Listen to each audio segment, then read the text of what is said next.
Hello everyone, welcome to What If Quirkless Deku Became Sun-Breathing Hashira like Yoriichi Tsugikuni Part 1. Before we start, please go support WhovianJC for writing that awesome fanfic. From birth, Izuku was always different from his twin sister Izumi. His whole family thought him deaf because he had never said a word, and unlike any of his true family, he had maroon eyes, and at least his father and sibling thought he had green hair, but they rarely paid attention to him because he was deaf, and he always clung to his mother for some reason, and to top it all off, he was quirkless. Yuri is a college. Early Life Part 1. Third POV. Musatafa General Hospital. We see a woman with green hair and eyes in labor with twins. "Come on, Mrs. Yagi, push, I can see the first one's head, you can do this," the doctor said. "You got this, honey, I know you can do this," Mrs. Yagi's midwife said, a blonde girl with red eyes. "Ugh, deep inhale, deep exhale." Time skips 7 hours later. We see Mrs. Yagi holding her newborn children. She is very tired. "Mrs. Yagi, what would you like to name them?" the doctor asked. "For the girl, Izumi Yagi," she replied with a slight pant. "And for the boy, Izuku." "Inko, I'm here. I'm sorry I couldn't get here sooner," Mrs. Yagi's husband said, bursting into the room. He is a skeleton-looking man with blonde hair and sunken-in blue eyes. "It is okay, Toshi, I understand your work is important," Inko replied. "Come meet our children." With that, Toshinori went over to his wife and looked at their beautiful children. "What did you name them, sweetie?" Toshi asked. "Izumi and Izuku," she replied. "What a peculiar birthmark Izuku has," was all Toshi said before his wife passed out from exhaustion. Time skipped 4 years later. It was now the 4th birthday of the twins, and to this day Izuku had not spoken a single word and has always clung to his mother's left side. Neither his father nor his sister knew why, and they were curious where his maroon eyes came from. Today they were going to the quirk doctor to see what their quirks were. Izumi was excited, whereas Izuku was the same calm self he always was. Izuku POV. As always, I was awoken by my sister's excitable attitude, only today she was even more excited. We walked to our parents' room, her jumping up on father, and me going over and gently waking up mother. Then I helped her out of bed, and we went to go prepare breakfast, which was a traditional Japanese breakfast that suited our traditional Japanese manner. We ate and then left. In the car, Izumi kept talking about how, along with her quirk, she wanted to learn kenjutsu, or the art of the Japanese sword, which I thought could be fun. Finally, we arrived at the hospital. We live a little out of the way. I think it has something to do with father, but I'm not sure yet. I got out of the car and went right to my mother to help her out of the car, and we went to the waiting room. I helped mother sit down and sat next to her. "Izumi, we will get you a private kenjutsu instructor and Izuku can join you," father said. "Really, thank you, Daddy," Izumi said. "Won't that be fun, Izuku?" Izumi said, undoubtedly trying to get me to speak. When I didn't respond, she waved her hand in front of my eyes, and then I looked at her, and she asked again, thinking I can only read lips. I then nodded and went back to the book I was reading as we waited. "Yagi family, we are ready for you," the nurse came over and said. With that, we went to the doctor's office room, where he drew blood from me and my sister, and then went to test it. Afterwards, he requested to take an X-ray of our feet to check something. "Okay, so I have good news and bad news. Which would you like first?" the doctor asked. Father spoke up. "The bad news, please." "Of course. Well, it would seem that young Izuku here is quirkless. If you look at the X-ray here, this is Izuku's foot, and as you can see, his pinky toe has 2 joints, making it unlikely he will ever develop a quirk," the doctor said, and everyone turned to me expecting me to be upset, but upon hearing the news I went back to my book. I was expecting him to be upset. Oh well. As for the good news, I can say that your daughter Izumi will develop a quirk, although I am unsure of what she will have, as it has yet to manifest at this point. He finished with Izumi being excited. Shortly after that, we went home. After helping Mom to sit down, I went to help set up the living room for the arrival of our guests. Our birthday party was set to start around noon, and it was currently 11 a.m. The party went by smoothly, and we then went to bed. I didn't realize it at the time, but everyone seemed sad that I was quirkless, not like I care. Time skipped 3 years. Over the last 3 years, mother's illness had progressed to the point that she can't walk anymore, and most of the time she is confined to the bed. Today, however, was the day that Izumi was practicing her swordsmanship, so I got Mom into her wheelchair because she wanted to see it. She has progressed relatively well according to her teacher. She was currently practicing her swing. I was paying close attention. "Hey Izumi, your goal is to become the #1 hero, right?" I said, catching everyone's attention. "Then my goal shall be the #2 hero," I finished. "Izuku, you just talked. I thought you were deaf. And how do you plan to be a hero? You're quirkless," Izumi said. She looked at me in the tears. "Well, I could be a hero using the sword," I replied. This caught her teacher's attention. "Okay, I'll humor you. Your dad did say you might want to try this out anyway," he said, coming over to me with a practice blade. He then walked me down to where they were practicing and showed me the basic stance, which I got into. "Okay, on my signal I want you to try and counter my attack." He then turned to my mother and said, "Don't worry, I will go easy on him." He then turned back to me and said, "Go." As soon as he said that, I took a deep breath in. I then rushed him and jumped, striking him once on his neck. Then, twisting my body around, I struck the other side of his neck. This continued until I had struck a total of 6 pressure points all across his body and he collapsed. Needless to say, this shocked everyone. Immediately after, however, I tossed the practice sword away. "I am sorry, but I have to amend my earlier statement," I said calmly. "Sister, I cannot be a hero. I cannot strike another human being. It pains me," I said to everyone's surprise. I then went to sit on the porch after a short while. Izumi came and sat next to me. "How did you do that? I've been training under him for nearly 2 years and have never once landed so much as a hit on him," she asked me. "Well, I saw his breath, it was too shallow, and on top of that I saw the minor muscle movements. As he was preparing to strike, I took my chance and struck all the place that seemed to hold a lot of blood activity," I replied. I had also described the intricacies of the muscles and his various organ systems and pressure points. She looked at me confused, like she had no idea what I was talking about. "I would rather not continue talking about it, Izumi. If you want to do something with me, we could play shogi, or maybe fly kite if you want." Early Life Part 2. Izuku POV. After that day, Izumi's teacher tried insisting I join his class, telling father I was a prodigy. To avoid the lessons, I went to parts of the estate that father never goes to. It was here that I found the texts that told of battles between humans and demons. Alongside these texts, I found pictures of these amazing dances. All of them included someone holding a sword. I decided I would investigate these dances further, maybe they could be useful. Eventually, I had to return to the main estate, and when I did, father decided to talk to me about continuing with the sword fighting at least. I told him I would continue the way of the sword if, and only if, he swore I never had to fight another human again. "I see no reason to deny that request, but promise me this: if you are ever alone and under attack, use what you've learned to defend yourself," he said. I thought it over for a bit, and after coming to the conclusion that it was a sensible request, I replied, "I will abide by this request, father, and as such I suggest you get a special dummy made for me, considering what has happened earlier," I replied. He agreed, but due to the nature of the request it took some time. So in the meantime I practiced against the strongest tree on the estate, a nearly 2,000-year-old wisteria tree that none of us knew how it was so old. One day after training, in which I eventually got bored due to it being unstimulating, I wandered into the forest on our estate, stumbling upon a key hanging from a tree, which I brought with me. Further into the forest I stumbled on what looks like an overgrown village. Looking around, I found a few signs pointing to this place being called the Swordsmith Village. I found a few books on making swords, then ventured even further, finding a doll overgrown with a bush. After looking it over, I found a keyhole, and out of curiosity I tried the key, which fit and turned it. Nothing happened though. With that I left and returned home. It was much further than I initially thought. Third POV.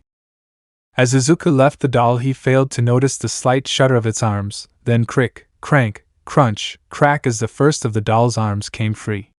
Once the first arm was free, the doll used it to aid in breaking free his other arms. The only ones it could not break free were the bottom 2 arms, which were stuck in a position to grab their blades. Now, with a sufficient amount of its arms free, it tore the brush from its body, and then proceeded to break its legs free with great challenge. It used so much force that the porcelain-like coating was chipping on its legs. Only now did it force its eyes open and began making its way to Izuku with slow, cumbersome steps. Izuku POV. When I got home, father was looking for me. "Ah, there you are, my son, the special dummy you requested just arrived," he told me. "Thank you for telling me, let's go see it," I said. With that, we went to the dummy, which was just finished being set up. "Turn it on, Dad, let's try it out," I requested. He activated the dummy, and it came at me. I drew my practice blade and paid close attention. The dummy initially went for a side strike, which I blocked easily, then it went for a right-angled diagonal overhead strike, which I dodged. "Father, does it have a more difficult setting?" I asked. "You want it more difficult? I can't even see it move," father replied. Once he said that, I decided to end this battle. I preformed the same move I used on Izumi's teacher, destroying the robotic dummy in a fraction of a second. "It's not challenging enough. Whether the AI is too easy to predict or not, it is not a challenge," I told my father. "Izuku, that robot had the most advanced AI on the planet. I think this is just a testament to you being so gifted," he replied. "Maybe, for now, let's go eat. Dinner should be done by now," I said. We went to the dining room and sat down ready to eat. We ate comfortably, having nice conversations through our meal. We made it to dessert, all of us ready for our matcha pudding with red bean paste. Then we heard a loud clunk, followed by another, and another. Then it stopped, and a loud crash was heard as the wall to my immediate right caved in, and we saw a robot that was attacking our house. Then it pointed one of its blades at me and in a cold, very mechanical voice said, You are the one who activated me. So you are the one seeking training." With that, I recognized it as the doll from before. "You are that doll from before. This could be interesting," I replied, with a slight smirk, and drew my practice blade. "This fight will be wood on steel." I was practically foaming at the mouth with anticipation. "Show me your breathing style," it said in the same mechanical voice, readying its own fighting stance. With that, we rushed each other. The instant we were near each other, I felt a cut on my arm. That was when I knew I needed to give this fight my all. Out of the corner of my eye, I saw my entire family terrified, so I had the disadvantage. I needed to protect them. The doll, despite its age, was amazingly fast, and I could only imagine if its other two arms were free. I countered 2 more hits from it, and was being pushed back. With that, I took a slight leap back and began to use everything I had. I used the see-through world and took a deep breath, rushing to the doll at blinding speeds, and with a single strike I disarmed one of its limbs. I then noticed how it compensated, defending its weak arm, the only one lacking a blade. It looked familiar, the dances. I had been studying them. I knew there was more to them than meets the eye, and one in particular stuck out to me. The directions called it the Hinakami Kagura. I took in a deep breath and began the form of the dance set, specifically the 9th. Hinakami Kagura 9th form, Dragon Sun Halo Head Dance. I called out to the seeming surprise of the doll. I rushed at the doll with several continuous attacks, each one getting faster and faster. Slowly my wooden practice blade began to gather bright red fire. The attack ended with 3 slashes, successfully disarming the other blades. "Izuku," Izumi called out, distracting me. "How did you do that?" she asked. "I will explain later, Izumi," I said, turning my attention back to the doll. Horror struck my face as it began to emit cracking sounds. Crick, crick, crunch, crick, crack, one arm free, then again till it successfully freed its other arm. "Ready for round 2 then," I said to the doll. It gave a slight nod to my head. I rushed at the doll and disarmed it easier than the other arms. These 2 arms specifically seemed to take the brunt of its aging. Once it was completely disarmed, I made to its back and twisted and removed the key. With the battle won, I passed out, no longer needed at the moment. I lulled into dreamland soundly and at peace. Rediscovery of a lost art. Izuku POV. In his dreams shortly after beating the doll. I was in a very tranquil place that felt calming. I couldn't help but relax here. I wandered around for what felt like hours, just being at peace. After a while, I ran into a man, an old man that both looked and felt very familiar. I walked up to him, and he turned around and looked at me with eyes that felt like they were analyzing me inside and out. Deep down, I knew he would be a true challenge for me to fight. Once he finished analyzing me, I realized he has a mark on his forehead that bore a striking resemblance to my own. He even wore a similar kimono to my own. Finally, he spoke up. "Take care of them," was what he said. Then from behind him I noticed what I assumed were his family. He then repeated, "Take care of them, don't drive her away, and find Yuta." "Don't drive who away, and who is Yuta?" I asked. "Don't drive your sister away," he replied. "And you will know her when you see her. Her voice is like music and her eyes like onyx." That last part he whispered to me, and shortly after he just faded into the ground. After he was completely gone, I woke up to Izumi shaking me awake. The estate lawn. I awoke still feeling the peace of that place, and was shortly bombarded with questions from everyone. "Izuku, how did you do that thing with the fire?" was Izumi's question. "Are you okay, Izuku?" was Mother's question. "Maybe he has a hidden quirk?" Father seemed to be muttering that more so to himself than asking me. "Yes, Mother, I am fine," I replied. As for Izumi's question, what I did was attempt to emulate a dance I saw in a painting in one of the other buildings here. This entire estate has a long and bizarre history. Frankly, I suggest we all get some rest, and Father, I called. "Yes?" he responded. "That doll is what I need for a challenge. We should have it restored," I told them. "You want me to restore this doll that looks like it is hundreds of years old and attacked you out of nowhere just because it provided you with a challenge?" he asked. "Yes, I do, and secondly, it did not attack me out of nowhere, as it said I activated it earlier today. Only when I did it seemed to be non-functional," I replied. "You know what, fine, this is all so you can defend yourself. Fine, I will see what I can do," he said, exasperated. "Thank you, Father, and I will explain everything else tomorrow to the best of my ability," I told them. After that and that large amount of previous excitement, we all went to bed and relaxed by ourselves till tomorrow. Time skipped to tomorrow, the records building. Earlier today I told them that it would probably be easier to take them to the records I have come to know so well, which is exactly what I did. Once there, I showed them records detailing what this estate was used for. They had their doubts, not that I blamed them much. I had my doubts up until yesterday, when the fighting abilities of the demon slayers was proven to be true. "You expect us to believe that demons are real?" Father asked. "That is absurd. No way these are real," he continued, looking through these. "Father, regardless of if you believe the stories, what I want you to believe is the abilities these demon slayers could do. Here, read this one," I said, passing him a story that involved the technique I used. He is reading a documentation of Tanjiro's fight against Rui. "Okay, the description of this attack does indeed match the attack you used against that doll. Maybe there is some truth to it." Father finally relented. "So you mean that these techniques can still be used?" Izumi asked, clearly wanting to learn one. "I am not so sure. Well, there is only documents to go on and descriptions of dances that match them somewhat. I only succeeded because I already do something they described in the documents," I replied. "What do you already do that is described here?" Mother asked. I grabbed a document and pointed to some words written down. She seemed to get it. "So you do this total concentration breathing?" she reiterated. "Based on the description, I have been doing it for as long as I can remember," I explained. I even mentioned it to Izumi, sort of. "Oh, you mean the time you beat my teacher senseless?" she asked. "Well, yes, I alluded to it when I talked about him breathing improperly," I answered. "If being preformed correctly, the user will take in the maximum amount of oxygen with, and use it to enhance their physical and mental prowess to their utmost limits," I affirmed. "For each and every type of breathing, there are likely small changes to the allocation of the enhancements." "How many are there?" Mother asked. "Well, from what I've read, there are 6 total forms, with the pinnacle of the breathing forms being related to the Hinakami Kagura, though it is imperfect in the form I have seen," I replied. "The other 5 connect to the elements water, wind, flame, stone, and thunder.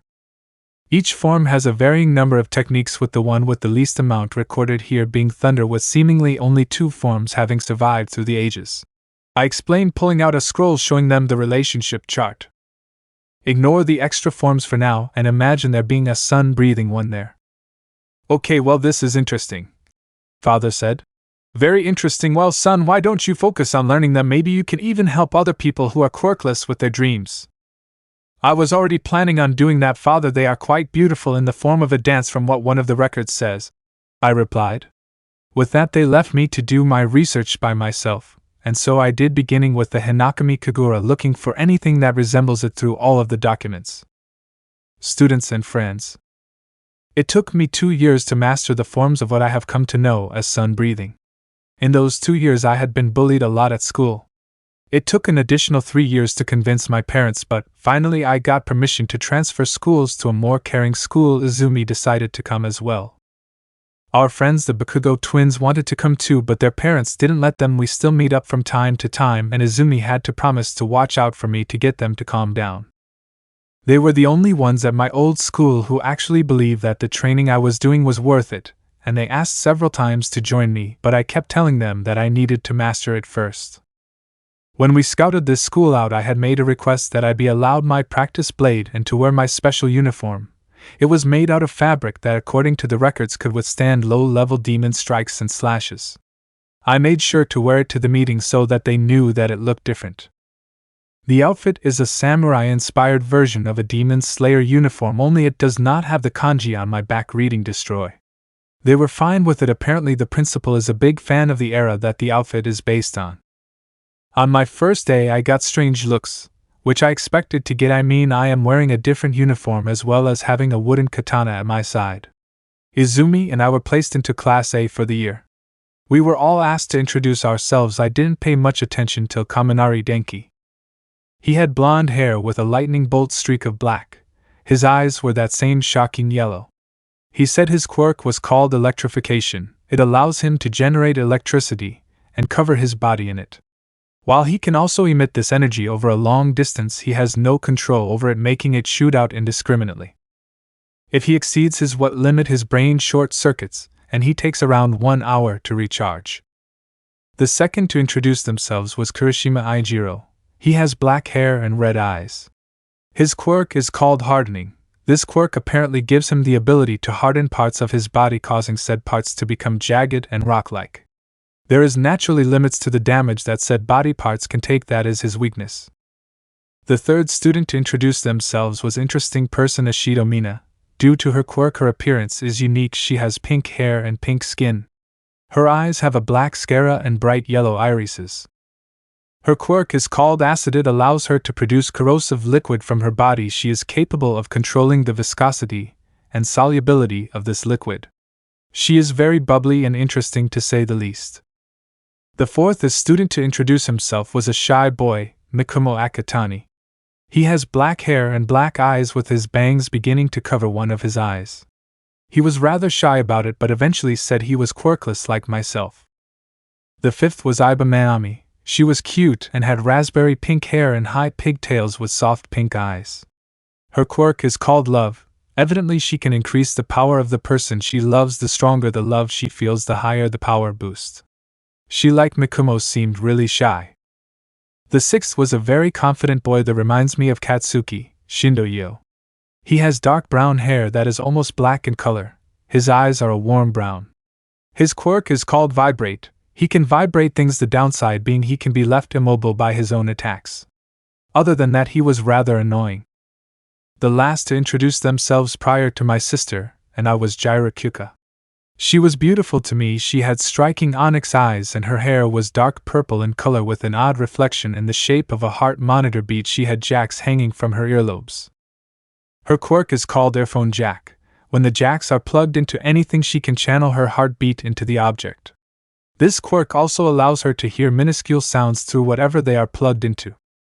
My sister introduced herself to the class and explained her quirk as being a strong telekinesis, and explains her interest in swordsmanship. After her it is my turn. I am the last to introduce myself. Over the past 2 years I have let my hair grow out. Now my entire family is aware that my hair's natural color is a dark red. I still have spots of green at the tips of my hair left from the dye. My name is Yagi Izuku, I said in a soft, calming voice.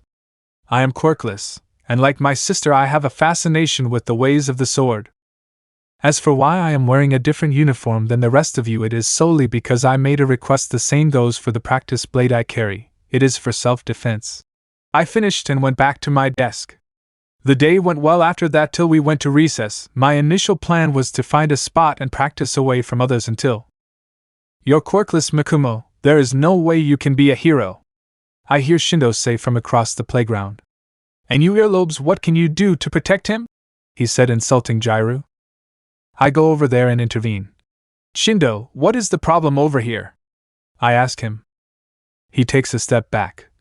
None of your business, you quirkless nobody, he replied, clearly nervous about my physique. You made it my business when you insulted someone who was protecting the innocent, I told him, deadly calm. So what can you do? You don't have a quirk, you nobody, he said, trying to encourage himself. You do not know anything about me, I told him. I may be quirkless, but I am not defenseless. And if Mikumo wants to be a hero, there is nothing stopping him from achieving that dream but his own resolve. I say out loud, making everyone hear me. There is a hero in this day and age that for all intents and purposes fights quirkless, I tell everyone. Oh yahoo! I hear from behind me. I turn around and look Mikumo in the eyes. The underground hero, Eraserhead, I told him and everyone here. His quirk is Erasure. It allows him to temporarily erase a person's quirk unless it is a mutation type. So against them his quirk is useless, meaning he fights quirkless, I concluded. You're not pulling my Legia, right? He asks me. I am not. Everything I have said is true, I said. In fact, if you have the resolve, I can teach you something that will help you on your path to being a hero, Mikumo. Thank you, Yagi, thank you, he said.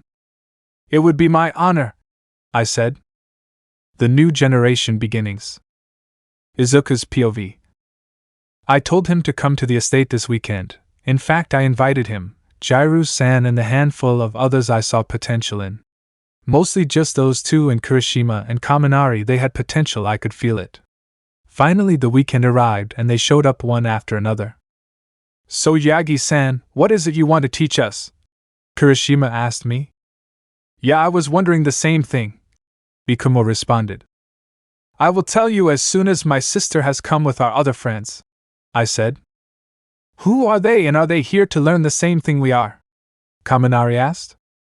Jairu immediately slapped him and said, Obviously they are, if he is waiting for them to show up to tell us what we are here to learn, idiot.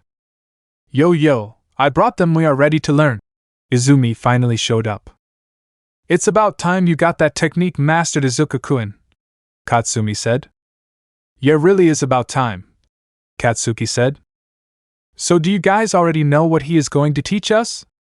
Mikumo asked Katsuki and Katsumi. No, supposedly only he and his family know. He wanted to be well prepared before teaching us, Katsumi told him. Now that everyone is here, follow me to the dojo, I told them. I am so excited, I haven't witnessed this since he first used it, Izumi commented.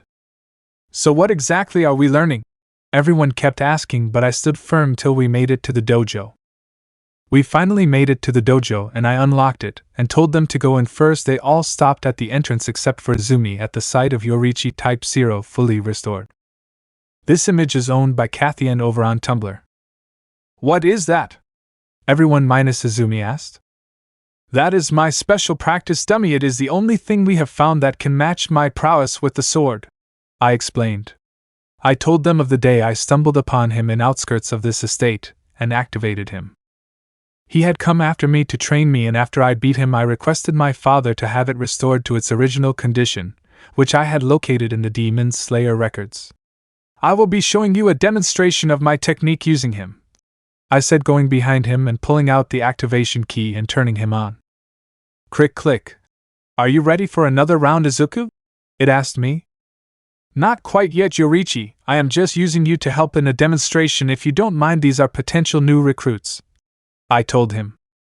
Understood, Izuku. I shall aid in this demonstration, he replied. Thank you for the assistance, I said. With that, me and Yoriichi took position at either end of the dojo. If you all want to survive this, you should stand to the side of the room, I heard Izumi tell the others. Total concentration, I began. Sun breathing first form, dance, I called as I released a single high-powered vertical slash surrounded in a solar flame, which was parried by Yoriichi using all of his swords. He responded with a fast series of strikes using 4 of his blades. 11th form, fake rainbow, I called this time, releasing high-speed twists and rotations, creating an afterimage of myself to evade the attack. Yoriichi charged at me again. This time I called. Third form, Raging Sun, unleashing 2 horizontal slashes of solar flame to defend from his attack. This is a Yoriichi, my final attack, I shouted to them all. Ninth form, Dragon Sun Halo Head Dance, I yelled as I unleashed a continuous fast and powerful attack that took the form of a Japanese dragon made of solar flame. With this one attack I disarmed him completely, and took my practice blade to his throat. I concede this spot, he said, marking my victory. I then wiped my practice blade and sheathed it to my belt. What was that hell, Izuku? I heard Katsuki and Katsumi call. Yeah, what was that, Yagi? I thought you said you didn't have a quirk. Practically all of my new classmates called. I don't have a quirk, I replied. What I just did in theory anyone can do, although maybe not the specific one that I use, I specified. That is referred to as a breathing technique. The one I am capable of is the most powerful, and before I teach any of you anything close to that, you all need to learn how to breathe properly, I said very calmly. What do you mean by that, Izuku? Izumi asked. We all know how to breathe. Izumi, you all breathe very shallow in regards to what total concentration breathing can do for you, I began explaining. The goal of total concentration breathing is to get as much oxygen to your muscle as possible to increase the power of your attacks and to refine the technique best suited to your body, I continued. Now the first thing we need to do is build up your lungs' strength and capacity. So we are going for a run around the estate's main building. We continue running until you can do it no more, I finished. And how long can you do this with your total concentration breathing? Katsuki asked. Katsuki, I was born doing total concentration breathing constant over my entire life. It has honed my muscles and stamina. I can run for as long as I see fit, I explained to him calmly. With that we began. The first one to stop was Kaminari with a total amount of laps of 10. The next to follow was Kirishima at 15 laps. After him it was Izumi at around 22 laps, followed by Katsumi at 24. Jiraiya was the next at 30 laps, and Katsuki collapsed at around 38. To my surprise, and as I understand it everyone's, Mikumo lasted till we had gone 60 laps. I didn't stop until Izumi and everyone else literally asked me to. By the time I did stop it was around 140 laps and the sun was halfway through its descent, so around 3 p.m. Okay, we get it, this total concentration breathing is really useful, Katsuki said. How do you do that? Mikumo explained. He was on the ground wheezing slightly despite him having stopped around an hour ago. I answered that before we began this exercise, I replied. Now I am sure you all are tired. I asked my parents to arrange for you all to stay the night, and we shall have a sleepover, I said, giving them a smile. Third POV. Everyone's thoughts minus Izuku. His smile is so bright and warming. With that they began to head inside and began to prepare a room for their sleepover. Everyone took a bath with some spare cloths were provided, mostly in the forms of pajamas. They had tonkatsu ramen for dinner with some red bean buns for dessert. They then had a small party watching an old movie from before Quirks, The Last Samurai, and then they all went to bed peacefully. Unknown location. We come to a building where there appears to have been a massacre. We see a being crouched over a body, and the sound of flesh being torn from bone can be heard. The being lifts the chunk it has just shorn from the corpse and brings it to its mouth and begins consuming it slowly. Guh, the being said clearly, seeming full. Are you unable to consume any more? We hear a chilling voice say.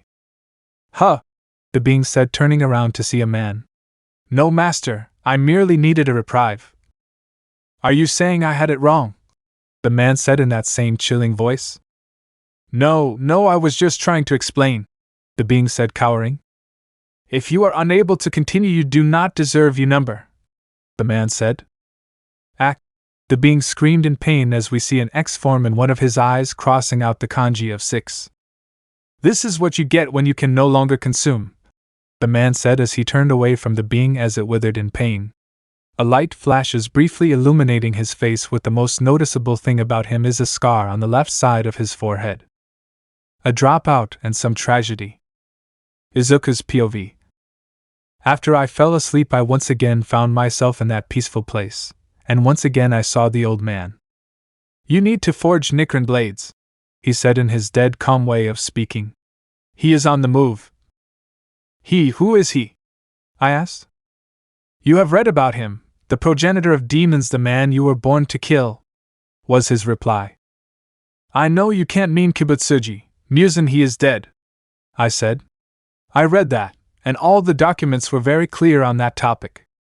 You are right, it is not Kibutsuji I refer to, he said calmly. It is Kanmadu, Tanjiro, you must kill. The great demon slayer, the man praised for slaying Kibutsuji, I said. He must have died at least 1,000 years ago. I am afraid you are wrong, he said, still dead calm. Kibutsuji on his deathbed left all of his remaining blood to Tanjiro. In doing so, Tanjiro became the next demon king. Okay, I get it, I'll see what I can do. It might take me a few attempts, but I'll do my best, I said. Thank you, now it's time to wake up, he said. After that I woke up and I went outside with my practice blade to set up some practice dummies. Afterwards I went inside and grabbed my violin to wake up my friends. I played this. After they all woke up I told them it was early. Good morning, how are you all feeling? I asked. Sore, they all said. That is to be expected, anyway today's training is slightly ramped up, I began. First, I want all of you to try to run 10 laps more than you did yesterday. You want us to run 10 more laps than we did yesterday? Katsuki asked. Yeah, don't you think that might be a bit much, dude? Kaminari said. Well, if you let me finish after you have done that, I will teach you the basic way to breathe so you can begin to learn your breathing style, I explained. Izuku, why don't you teach us that first so we can try it under stress and correct our breathing after? Izumi asked me. Well, that does sound like a good idea. The way to breathe can be exhausting the first time and a while after, I explained. Remember, it took me longer to learn to walk compared to you. Wait, you, the great prodigy, took longer to learn to walk? Everyone minus Izumi asked me. Yes, as stated moments ago, this way of breathing, and especially my specific way of doing so, can be taxing till the body is used to it, and considering I have been doing this since birth, put 2 and 2 together, guys, I replied. So we could be left motionless after learning to do this initially? Mikumo asked me. Well, it is possible, but the goal is to find the way to breath that suits your body best, and I already have several ideas on which style will suit you the best, I said. But first we need to get your bodies awake, so time to run, guys. Right, they all said. Let's do this. With that we all began our laps and they performed admirably. Kaminari nearly managed the 10 additional laps, tapping out at 8, making his total 18. Kirishima pushed his limits and ran 15 additional laps, making his total 30. Izumi pushed herself to 18 laps, putting her at 40. Katsumi pushed herself to 16, tying her total with Izumi. Jaira put work in and pushed herself to 20 additional laps, making her total at 50 laps, which Katsuki barely managed to tie. Lastly, Mikumo surprised us once again with an impressive improvement of 40 additional laps, bringing his total to 100. That was when I noticed that he was copying me while he ran to the best of his abilities, at least. Well done, everyone, I said. Can any of you tell me why Mikumo is the one to improve the most? I asked everyone who wasn't heaving so minus Mikumo. What do you mean he ran the same way he did yesterday, brother? Izumi asked me. Yeah, from what I can tell, nothing with him changed. I think he's just good at running, Kirishima replied. He was running like you were, wasn't he? Katsuki asked, to which everyone minus Katsuki, Mikumo, and myself gasped. Correct, you are Katsuki, I said, smiling. Dare I say, the moment I mentioned that I breathed differently, Mikumo seemed to pay more attention to me and began to mimic how I breathed to the best of his abilities. Isn't that right, Mikumo? Yeah, although I was born without a quirk, I have always wanted to be a hero, so I've taken up a hobby of researching and analyzing them, he explained kind of sheepishly. There is no reason to be upset, Mikumo. The best heroes have to be able to think on their feet and adapt as well, I said. Mikumo, the breathing style that most suits you and your personality is water breathing, I proclaimed. So what is so special about water breathing? Mikumo asked me.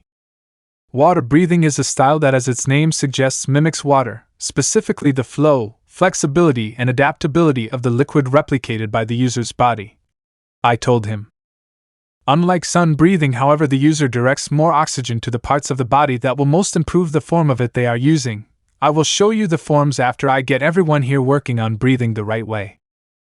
Okay Izuku, so what is this right way of breathing that you use? Katsuki asked, seemingly mad that a quirkless kid he and, in all honesty, I just met for picking up on it so fast. Well, you see, you need to take long deep breaths with full extent of your lungs. I began. You will know you are doing that part right when the others or even yourself see your belly move with you breathing. I explained. Once you can do that, it is a matter of concentrating on where best to use the oxygen to achieve your goal. In this case, you all are trying to run for longer. So long deep breaths. Okay, I think I can do that, Izumi said, and Katsumi and Jiren nodded in agreement. From there I sat all of them down, crossing their legs, and told them to focus on my breathing and to sink their own to it. Let their bodies relax and focus. I walked amongst and would talk to them in a calming manner. When I got to Katsuki, I noticed he was stressed. I tried talking to him, and when I did well, he blew his fuse. Izuku, will you just shut up? I am trying, and every time I feel somewhat close you start talking, he yelled, attracting everyone's attention. For that matter, why did I even agree to learn this? You said the main use for this was to kill, right? Then why would we ever use this as heroes? He continued his rant, now on his feet and ready to attack. You and Mikumo, there are hopeless, useless Deku who have no chance in the hero course, so you should just stop trying. He finished with several explosions from his palms. Well, if you feel that way so deeply, Katsuki, you can just leave. In fact, Izumi, why don't you take him and Katsumi back home? Katsumi, if you want, you can return at a later date, but if one of you is going home, well, your parents would probably like you home as well, I said. Okay Izuku, come on guys, let's get you home, Izumi said to Katsuki and Katsumi. With that they left, and I returned to teaching the others what I could. Izumi's POV. We walked back into the city in silence. Once on the edge of town, Katsuki pulled ahead and ran. Katsuki, where are you going? Katsumi called out. Come on, let's go find him, I said. So we began running in the direction he went to downtown. Is there any place here that he would go when upset? I asked Katsumi. Maybe that TV store we all used to go to see hero fights, she suggested. With that we ran there, and when we got there we saw Katsuki just watching the TV. Katsuki, come on, let's just go home and we can go back and you can apologize after he has calmed down. Yeah, you know Izuku, he doesn't hold a grudge like at all, I began before being interrupted by a villain falling next to us. He wore a black suit with a white dress shirt, no tie. We were all stunned and the villain took advantage. He grabbed Katsumi and me by the head. When Katsuki tried to free us, he slapped him away after growing another arm, knocking Katsuki out. Then I felt an almost piercing feeling and my body began to feel weaker. After he did whatever he did, he dropped us. Then a hero showed up, gearing up for a fight. Almight, you ready to end this? The villain said. As ready as I'll ever be, all for one, Almight said. That's when I passed out. Third POV. Almight punched All for One away from the kids and an epic battle ensued, culminating in the final strikes of each combatant. All for One launched a powerful, devastating blow to All Might's left torso. Well, that blow will be fatal if you don't get to the hospital soon, he said. In return, All Might unleashed his most powerful attack, aimed right at All for One's face. This is for everything you have ever done to this world, All for One, United States of Smash. Mainly just how it is pronounced. With that, this battle was over and All Might was knocked out, and next woke up in the hospital being treated by Recovery Girl. Toshi, we have some bad news. You weren't the only one harmed in that confrontation with All for One, she said. Who else was harmed? Tashinori Yagi asked. Well, the Bakugo siblings were there, with the daughter seeming to have been knocked unconscious, and the boy seems to have broken a few ribs, Recovery Girl began. The other was your daughter, who is also currently unconscious. Your family is visiting them now. Take me to her, Chio, take me to my daughter, he said. With that, Chio got Tashinori into a wheelchair hooked up to a mobile life supply and wheeled them to the room that his family is in. Izuku's POV. My father was wheeled into the room, and after Recovery Girl left, I walked to him and asked in a hushed tone, Does mother know who you are? Yes, Izuku, your mother knows I am All Might. Since when did you know, Izuku? Father explained. I've had my suspicions for a while on what your job is and who you are, but I will say this: whatever happened to Izumi and the Bakudo siblings is in part my fault, I said. Izuku, you can't think that way. This was an accident caused by a villain, Mother tried to say. No, Mother, it is my fault, I yelled. If I hadn't gotten in that argument with Katsuki, then I wouldn't have asked Izumi to walk them home, and none of them would have been anywhere near that fight. The fault lies in the villain's hands, my boy, not yours, Father said. And that is the last I will hear of this. Your sister looks like she might be coming to. It was as he said. Izumi was jostling in her sleep. We all got closer to her, and when she woke up, "No, please, don't take it, don't take my quirk," she yelled out. An explanation and a promise. Izuku's POV. "No, please, don't take it, don't take my quirk," Izumi screamed as she bolted upright. I wheeled Father over to her bedside. "You need to us the truth, the full truth," I told him. "Right, you are right, my boy," he said. "Dad, what is he talking about?" Izumi asked.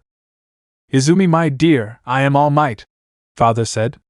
"And my quirk was not always my own. A long time ago, at the beginning of the age of quirks, there lived two brothers," he began.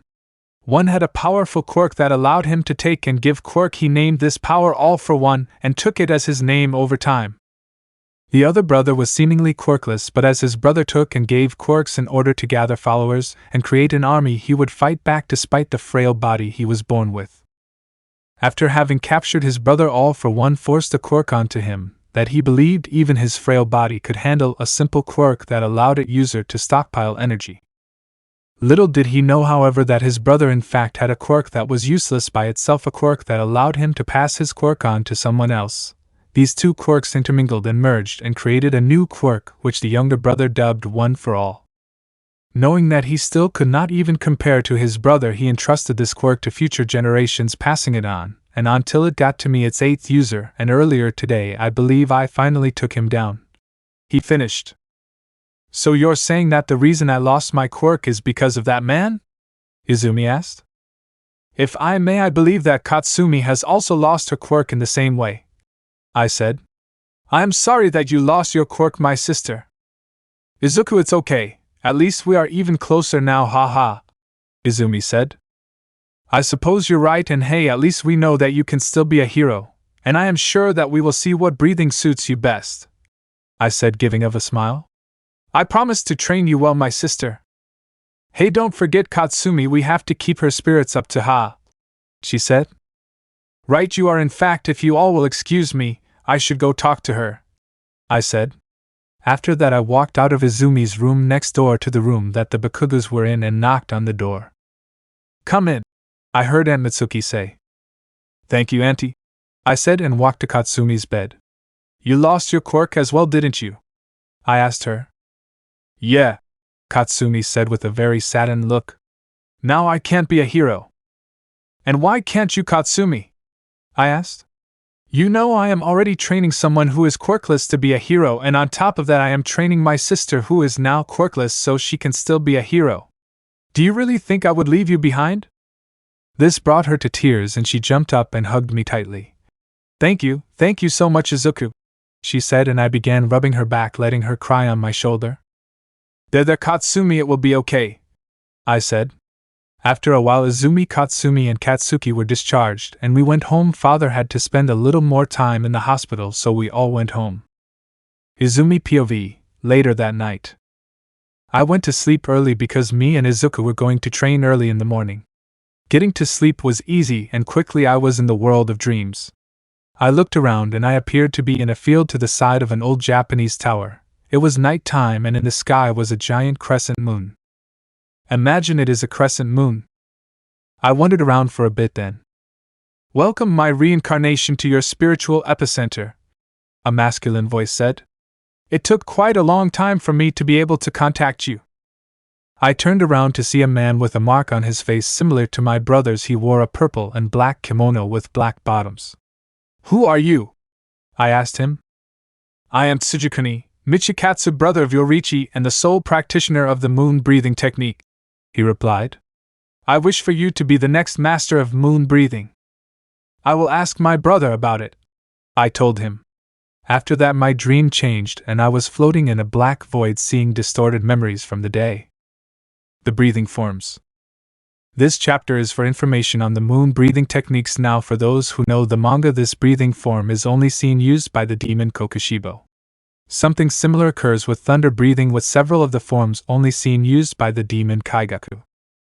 So on this chapter, one request for your help in deciding how these forms would be used by a human. Thunder breathing is easier because, well, Kaigaku's blood demon art allows him to add actual lightning to the forms. Anyway, I will now list all of the forms of moon breathing that we know of. There are some missing, so if you have any ideas to fill the spaces, feel free to comment. Moon breathing. First form, Dark Moon, Evening Palace. Kokushibo quickly draws his sword and slashes swiftly in a singular horizontal motion in a crescent shape, creating numerous chaotic crescent blades. Second form, Pearl Flower Moon Gazing. Kokushibo preforms several crescent-shaped slashes that defend him from incoming attacks, sending a barrage of crescent blades. Third form, Loathsome Moon, Chains. Kokushibo swings his sword rapidly in two gigantic crescent slashes, from which a storm of smaller crescents spread, causing massive destruction in a small area. Fourth form, Evening Moon, Reversal. Kokushibo sends several simultaneous attacks that curve behind him from the front in the shapes of crescent moons. The initial crescent slashes would be used to deflect incoming attacks, and redirect them behind himself. Fifth form, Moon Spirit Calamitous Eddy. Kokushibo makes multiple curved slashes layered over one another, creating a rising vortex of sword slashes and crescent moon blades. Sixth form, Perpetual Night, Lonely Moon Incessant. Kokushibo releases a wild barrage of crescent-shaped slashes several meters in front of him. Seventh form, Mirror of Misfortune, Moonlit. Kokushibo swings the gigantic version of his sword in a powerful frontal crescent-shaped slashes that creates powerful multi-directional long-range slashes in the ground. Eighth form, Moon Dragon Ringtail. Kokushibo uses the gigantic version of his sword and creates a singular gigantic crescent-shaped slash that slowly decreases in size, creating dozens of crescent moon blades. Ninth form, Waning Moon Swaths. Kokushibo creates a stream of long-range crescent-shaped vertical and horizontal slashes along with numerous crescent moon blades with the gigantic version of his sword. 10th form, Drilling Slashes, Moon Through Bamboo Leaves. Kokushibo creates a long-range triple-layered slash twister full of crescent moon blades with the gigantic version of his sword. 11th form, Eclipse Augmenting Moon. Kokushibo produces a long-range vertical slash to cut foes down from a distance, and then swings his sword back and forth at blinding speeds to generate an extending barrage of long-range crescent slashes straight ahead. This attack would mow down multiple targets at once with a multi-layered from a long range. 12th form, Continuous Moon Phase. Kokushibo generates a barrage of slashes in front of himself seemingly without moving his body. Two opposite-facing crescent slashes coming from a low position. Two wide-range slashes towards the middle, and two long-range slashes that curve in tandem with the other four aiming to sever the opponent's arms. 13th form, Full Moon of Ichi. Kokushibo produces several large vertical, or horizontal crescent-shaped rotating slashes around himself, or his opponent. The slashes boomerang around the practitioner, causing the attack to have a near-indefinite chance of connecting. 14th form, Catastrophe, 10-man crescent moon. Kokushibo uses the gigantic version of his sword and creates a chaotic vortex of powerful, extremely long-range omnidirectional slashes that destroys whatever is caught up within its attack radius. 15th form, Solemn Peal Distant Moon. Kokushibo slashes several times into the air to generate a series of crescent-shaped slashes that curve upward to point the forks down of the slash down. The motion of his blade would send the barreling at the opponent at nearly any distance in such a way that I would be stabbed and slashed by the prongs. 16th form, Moonbow, Half Moon. Kokushibo creates a barrage of downward crescent slashes from extremely long and wide range, resulting in a powerful six-fold slash crashing down on his opponents. Missing forms created by Breath of the Tree over Anamino, with minor adjustment by myself. Thunder Breathing. Second form, Rice Spirit. Kaigaku releases 5 arch slashes accompanied by lightning in quick succession. Third form, Thunder Swarm. Kaigaku surrounds the enemy with waves of arch lightning and attacks them from all directions. Fourth form, Distant Thunder. Kaigaku generates a ball of electricity that releases waves of strong multi-directional lightning bolts from afar. Fifth form, Heat Lightning. Kaigaku unleashes a long-ranged upward sword slash accompanied by lightning. Sixth form, Rumble and Flash. Kaigaku releases a series of powerful long-range lightning attacks that strikes his opponent from afar. As you can see, the forms, despite being around forever, even known of by our resident thunder breathers Zenitsu, most of these seem used solely with Kaigaku's blood demon art. See, the interesting thing about thunder breathing is that all the forms after first form Thunderclap and Flash seemingly requires the first form. Furthermore, much like how Zenitsu is only capable of the first form, Kaigaku is only able to preform the subsequent forms, i.e. 2 through 6. Sound breathing.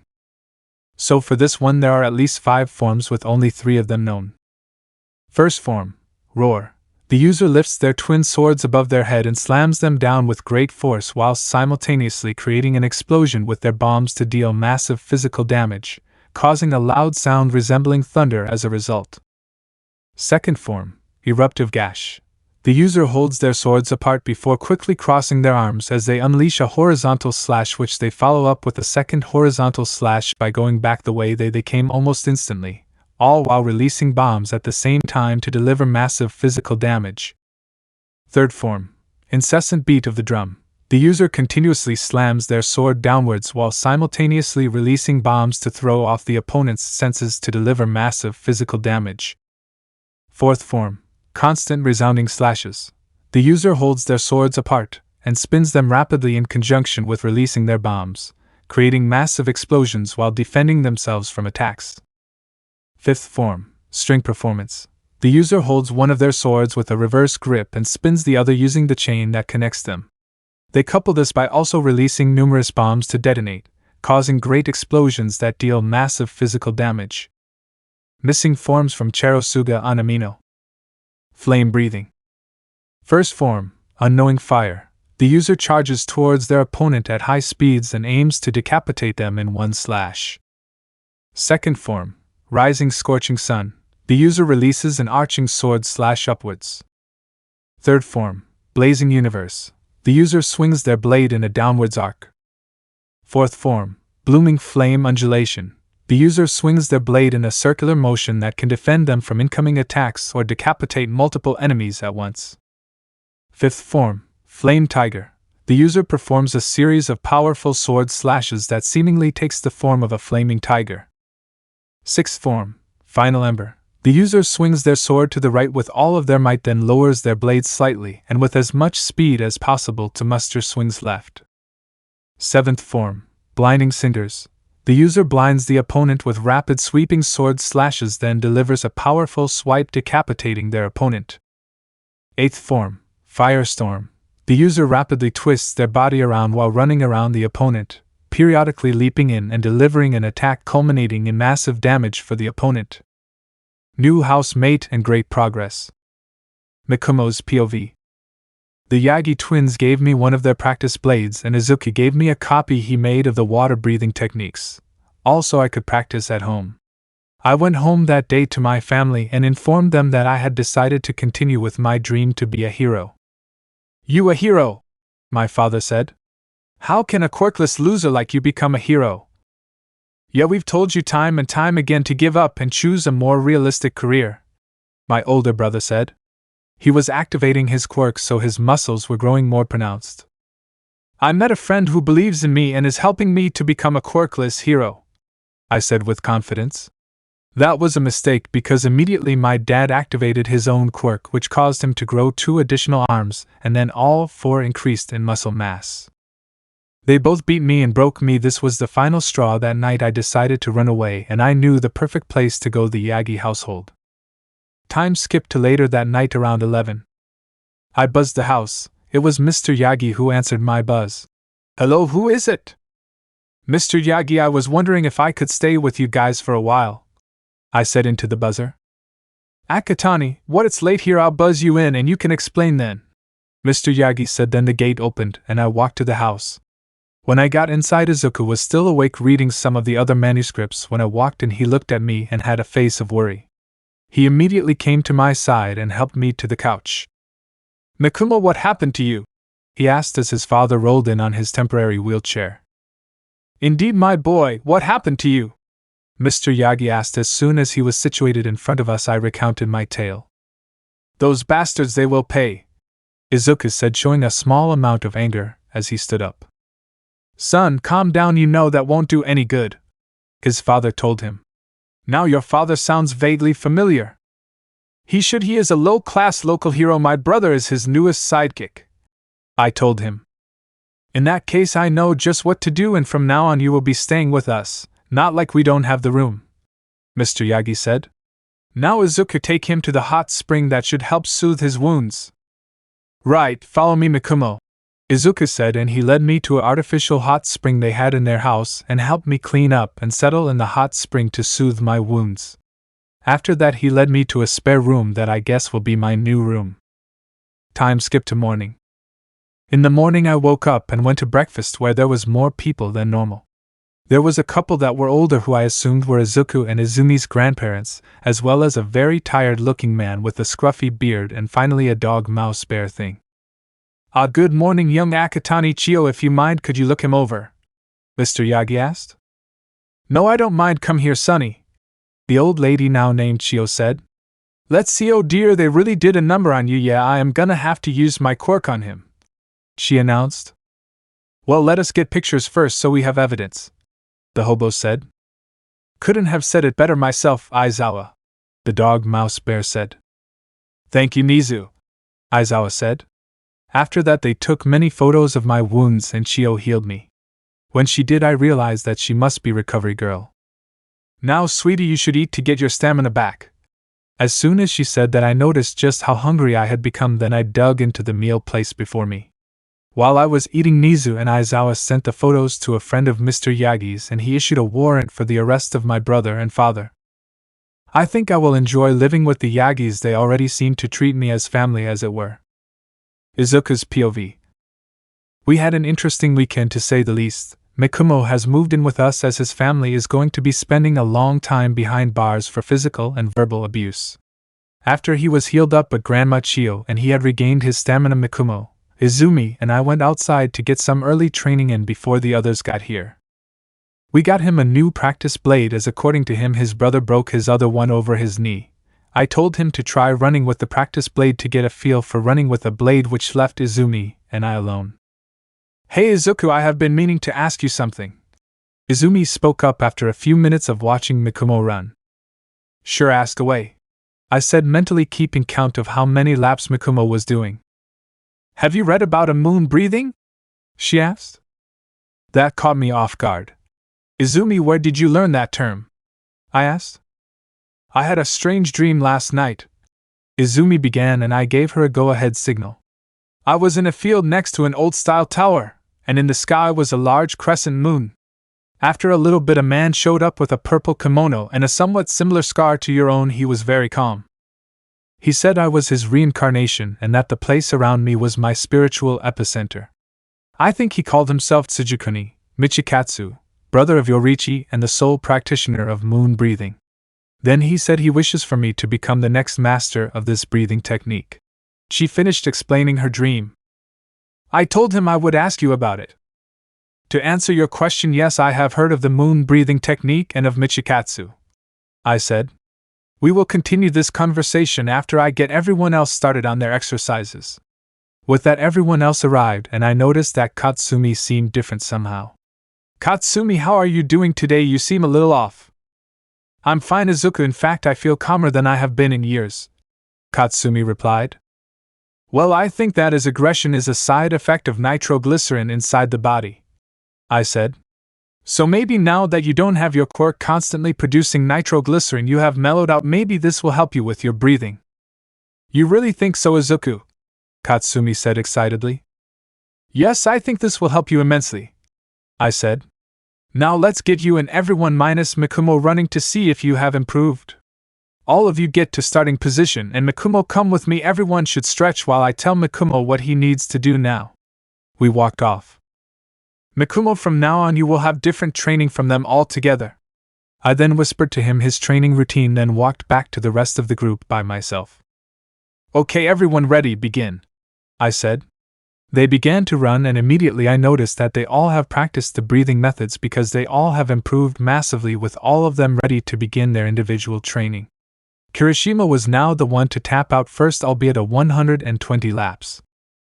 Next to tap out was Katsumi with a still impressive 185 laps. Then Jairu and Kaminari tied at 210 laps. Lastly was Izumi, finally tapping out at 240 laps. As they were all catching their breath, I went and grabbed their respective notes on their to-be breathing technique. Well done, everyone, I announced with a genuine smile. You all have improved tremendously. You are all ready to receive your breathing technique. Firstly, Kirishima stepped forward, I said, and he walked up to me. Although you tapped out first, you showed that you have found what best works for you. Your breathing shall be stone breathing. That sounds like it will work well with my quirk, he said kind of timidly.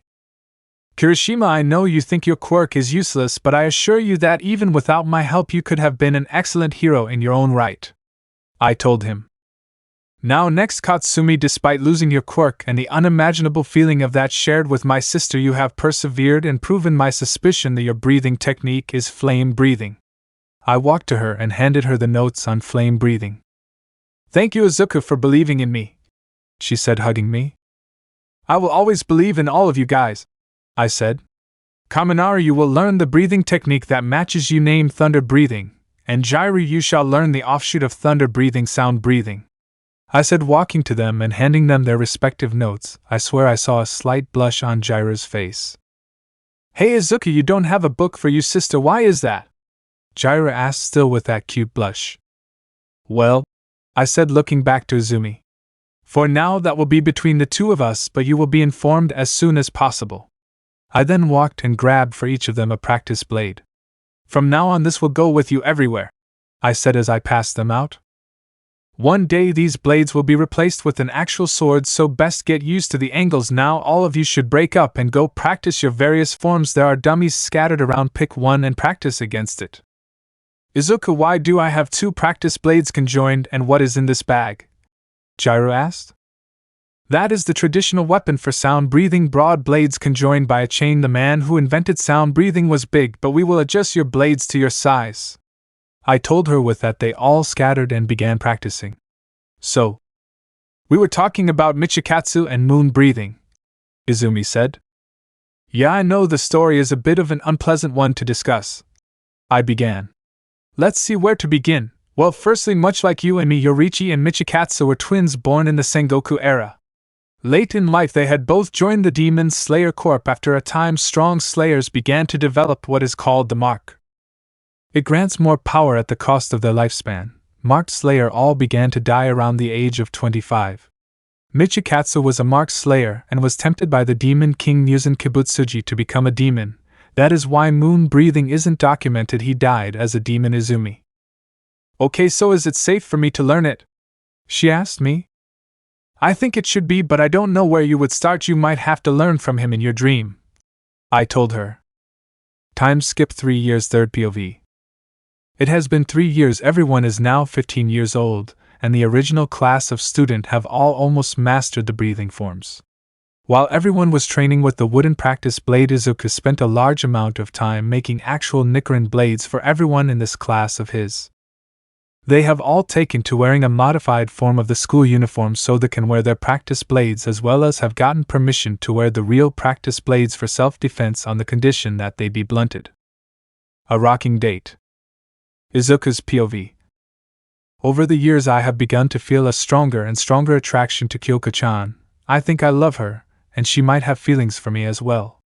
I always take a chance to see her, mostly helping her with her breathing technique, and she seems interested in my music skills. We've gotten to know each other very well over the past 3 years. I learned that her favorite music is rock, so I asked my parents to get me a guitar. So here we are going to a music shop at a mall in Muzudafu. Inside were rows on rows of vinyl records and CDs. Along the back wall there was large amounts of guitars ranging from acoustic to electric and varying between lead and bass. Hey, welcome to Rock Out Music Shop, Can I help you in any way? A average height man with long wavy golden hair with very familiar looking eyes, his name tag said Kyotoku. Hello, my son wanted to take up guitar. He already plays violin very well. Could you help us find a guitar for him? Father asked the man for me. I sure can. Hey kid, any idea of what kind of guitar you wanted to play? Kyotoku asked me directly. I was thinking of trying an electric guitar, I replied. In that case, please follow me to the back of the store. We walked to the back wall and he asked to see my hands, which I obliged. My hands were rather large and heavily calloused. Yeah, that is to be expected of playing a violin, and these large hands, I think you would be best as a bass player. After he said that, he guided me to a specific section of the electric guitars. Now this next part is up to you. Find the one that best fits you, your personality and style. He questioned that last part, seemingly just now noticing my old-looking attire. I looked at the bass guitars. I stayed in the 4-string bass guitars this time around. The tag said that the strings were the same notes as a violin. I searched through them. I saw some that were all the same color, and none of those felt right. I found this one that was black and had a color that resembled the flames produced by my breathing technique. This specific bass felt almost tailor-made to my hands. This one, it feels perfect for me, I said. Want to give it a try first? Kyotoku asked. I have a public amp set up over here. I followed him over to a little stage set up to one side of the store. What should I play? I asked him. Let your heart guide you. That's how some of the best songs are made, he told me. Imagine it's on bass. I was lost in the moment, letting my feelings guide my fingers and my voice. Kyotoku seemed to be enjoying it as well as my father. Sometime during my performance, Kyoka-chan seemed to come from nowhere. Wow kid, that was amazing. Didn't expect you to be that good. This is your first time playing, right? Kyotoku asked. Playing a bass guitar, yes. Although I have played a violin which has the same notes, this is easier, I would say, I told him. Yeah, that makes sense, was his response. Izuku, that was amazing, Kyoka said, running up and tackling me. Wait, you know my daughter? Kyotoku shouted. Yeah, he is the one who has been training me to be a hero, Kyoka said as she stood up. Oh, so have a sound quirk as well, kid? Kyotoku asked me. Well, no sir, I am actually quirkless. I fight using a special sword technique. It is why I have a sword with me for self-defense, I told him, slightly blushing from my place on the floor. So what have you been teaching my dear Kyoka?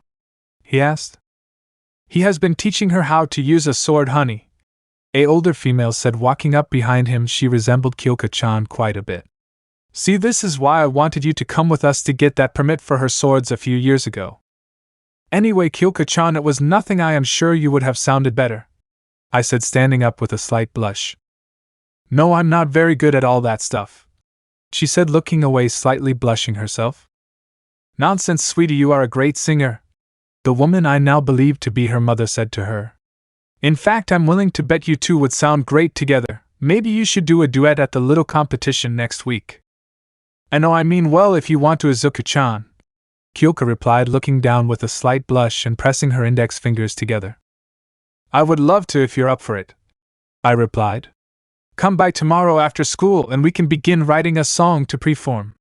Now, if you'll excuse me, Kyotoku, can you help me find everything else I need for this? Right, you'll need an amp, an AUX cable, and a case for your guitar, he said, leading the way to find and get all of the stuff we need. Time skipped to tomorrow after school. The next day I found myself alone with Kyoka in my room writing a song. However, we have seemed to run into a slight snag. Kyoka doesn't seem to like her own music, or more bluntly, she has stage fright.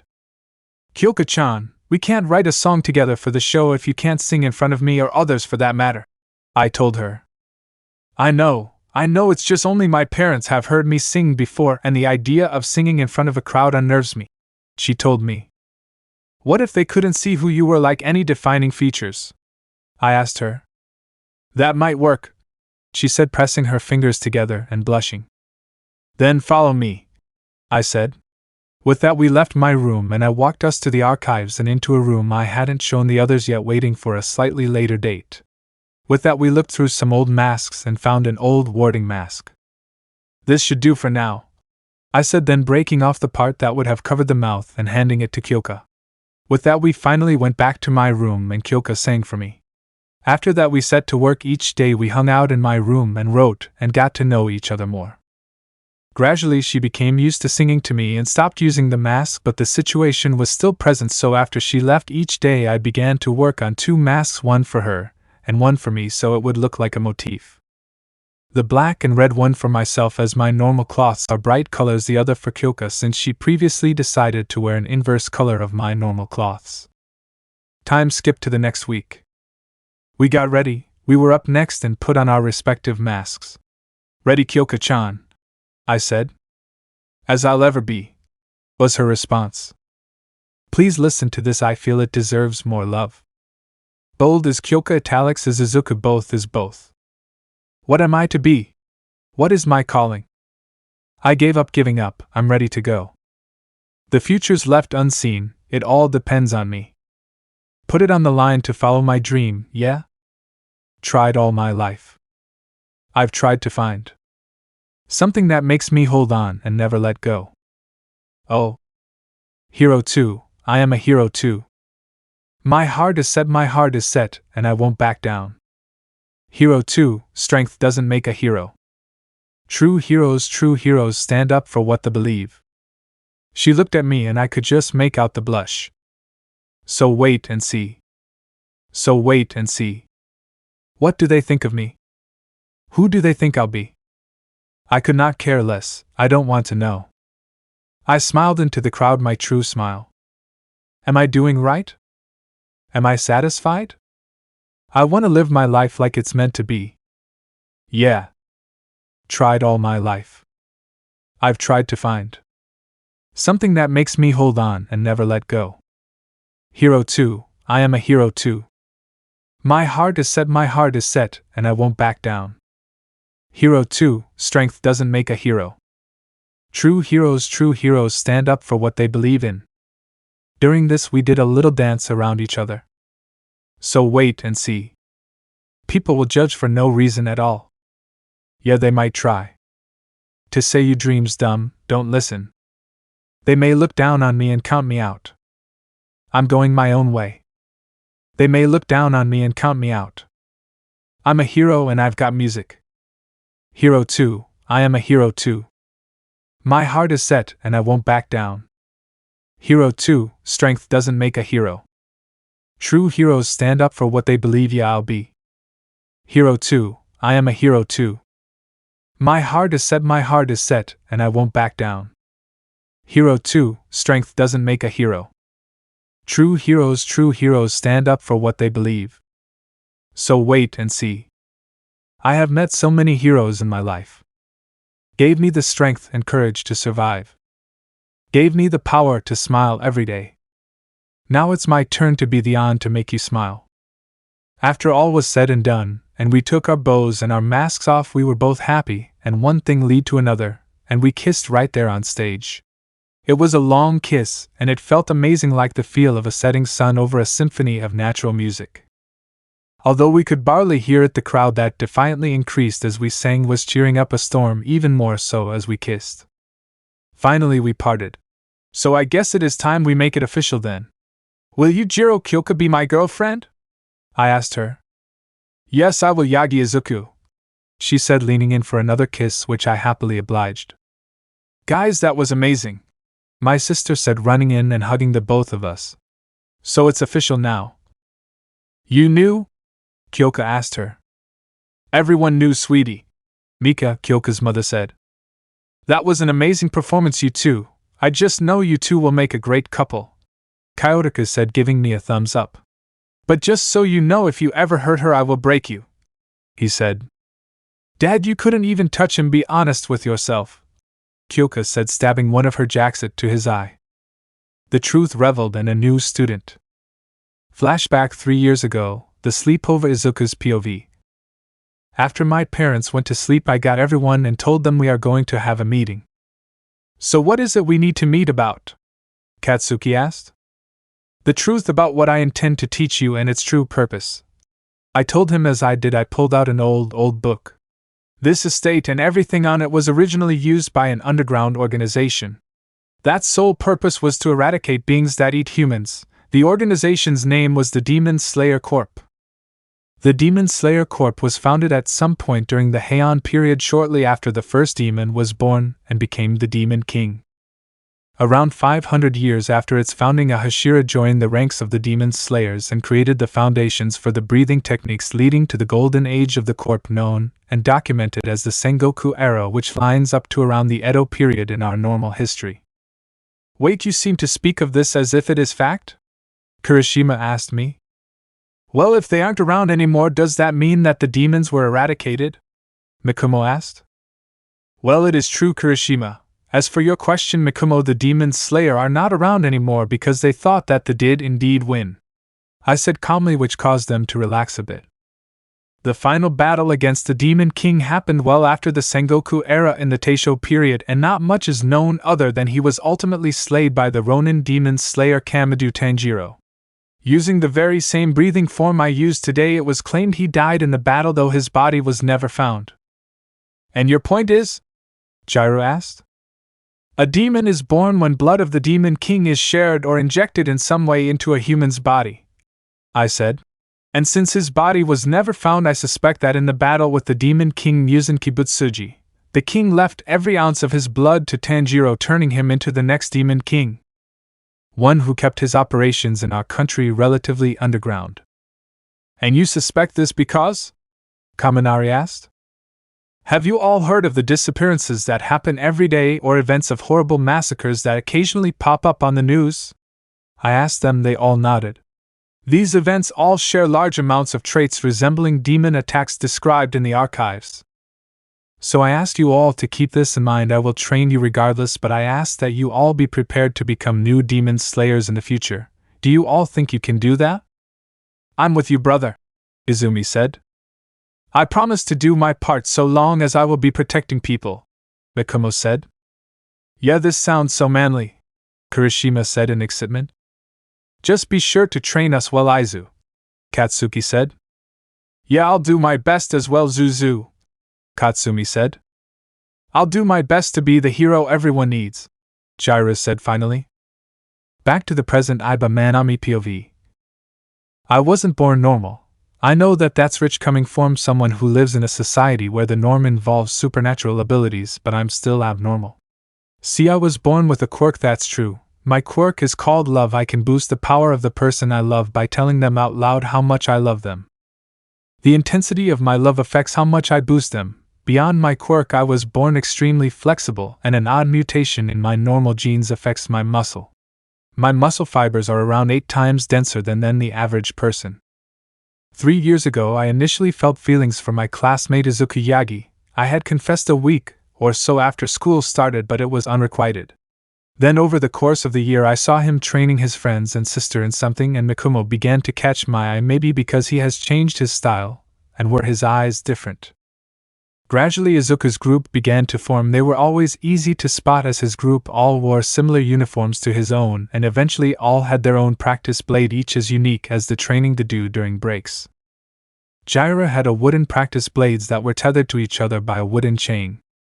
They were very unique. All the others had a standard-looking katana apart from Kirishima, who had a wooden axe and flail attached by a long chain. Today was the day I was going to confess to Mikumo-san. It was recess. I walked over to the group before they started their practice, and straight to Mikumo. Hey Mikumo-san, I need to tell you something, I told him. I had grown a little taller, so now I was just under his height now. What is it, Iba-chan? He asked me. Well, I wanted to tell you that ever since our first year I have had a crush on you, I told him. Is that so? He said. You don't even really know me, and I don't really know you. So I am sorry, but at this time I can't really reciprocate your affection. Oh well, then how about I join your guys' group? I said. What do you even do anyway? He looked over to Yagi and he nodded. If you want to know that, come by Yagi's household after school, he told me and handed me a sheet of paper with an address on it. School had wrapped up after that with very little excitement, and I walked to the address on the sheet. When I got there, I was met with an old-style wall that smelled of wisteria. I walked to a gate and rung an intercom. Hi, this is Iba Manami. I was told to come over to learn about what you guys do. I spoke into the intercom. The gate swung open and I walked onto a route that was bordered on either side by wisteria bushes. Following the path I came to an old-style manor house. Out front they were all there: Jairu, Izumi, Izuku, Mikumo, Kirishima, Kaminari, and someone I didn't recognize. The new person had long, somewhat spiky blonde hair with red tips here and there. I think I heard one of them say her name was Katsumi. You want to join, then you'll need to know that the leader here is Zuzu, the girl Katsumi said. Katsumi, Izuku scolded slightly. I have been training them to better utilize their quirk, and in the case of Mikumo, Izumi, and Katsumi, how to be a hero without a quirk.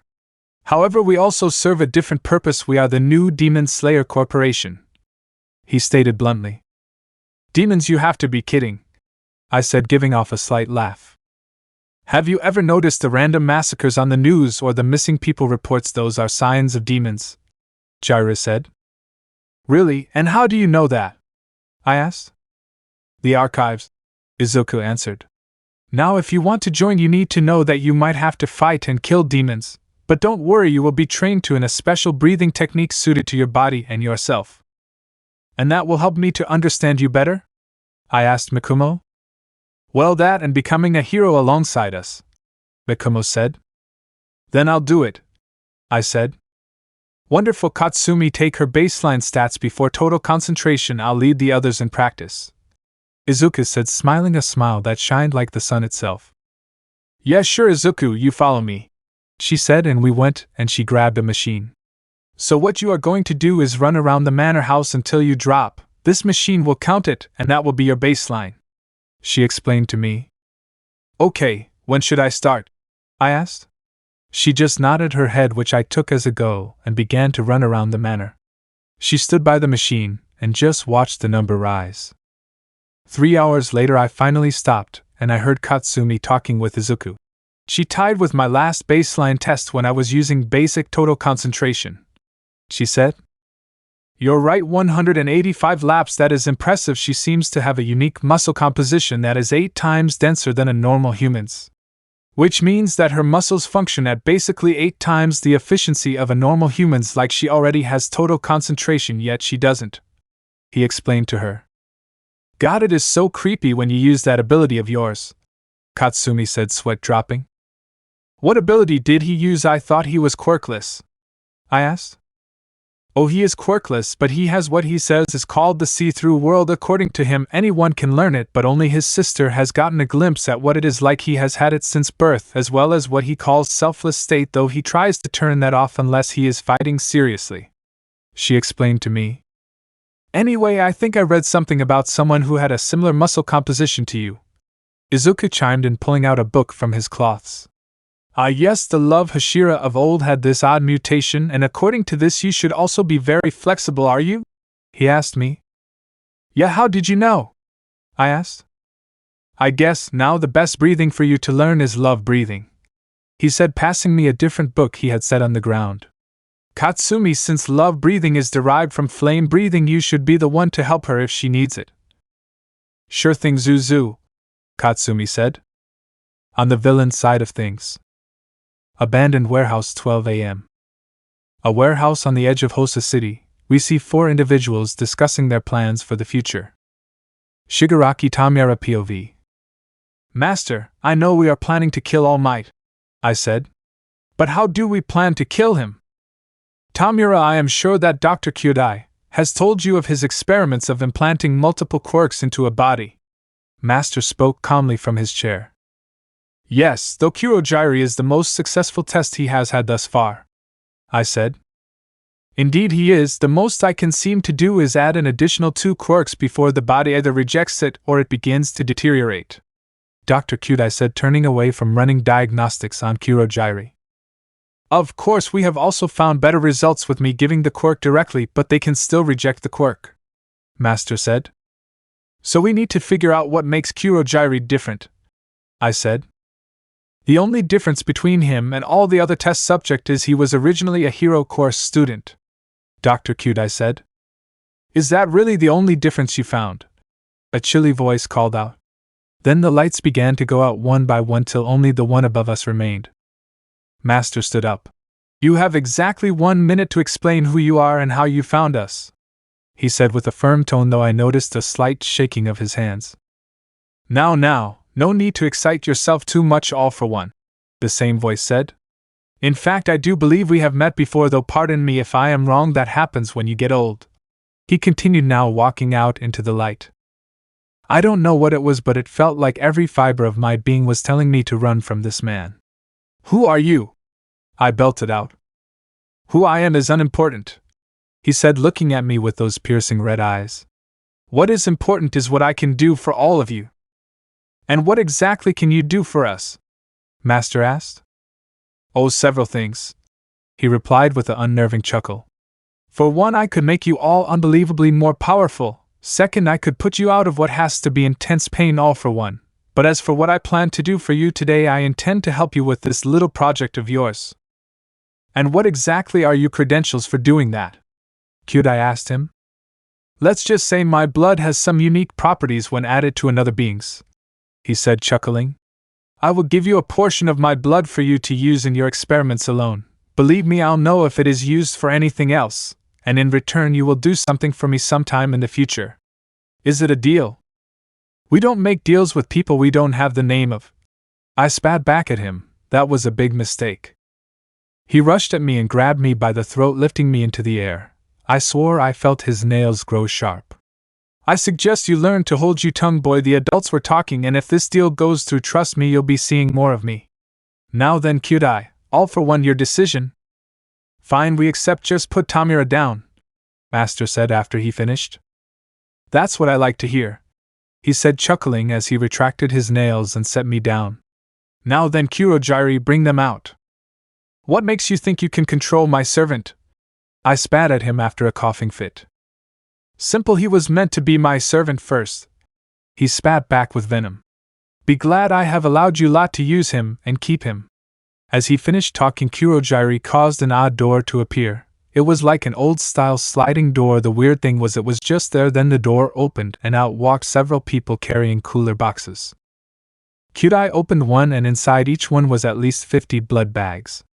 "That should last you a while," he said, walking to the door.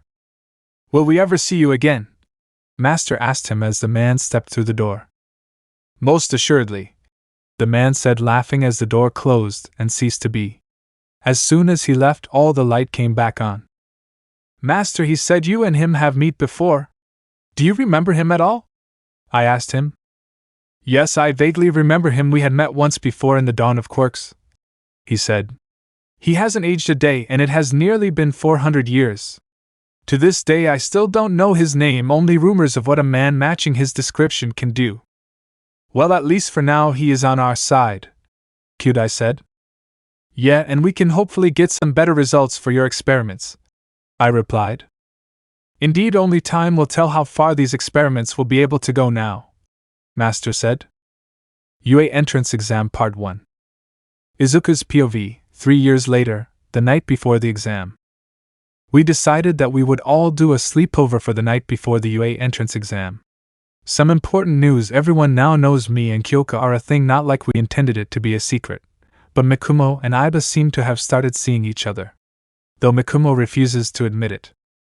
Over the 3 years we have even started a bit more of a band. My sister is on keyboard, Katsumi is on the drums, and Mikumo rocks it on the second guitar.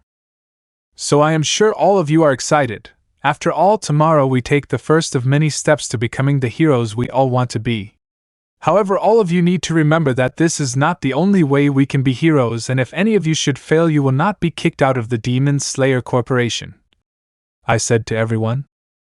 "Personally, I believe that every single one of you can pass this exam." "You say that as if you're not taking the exam?" Kirishima asked.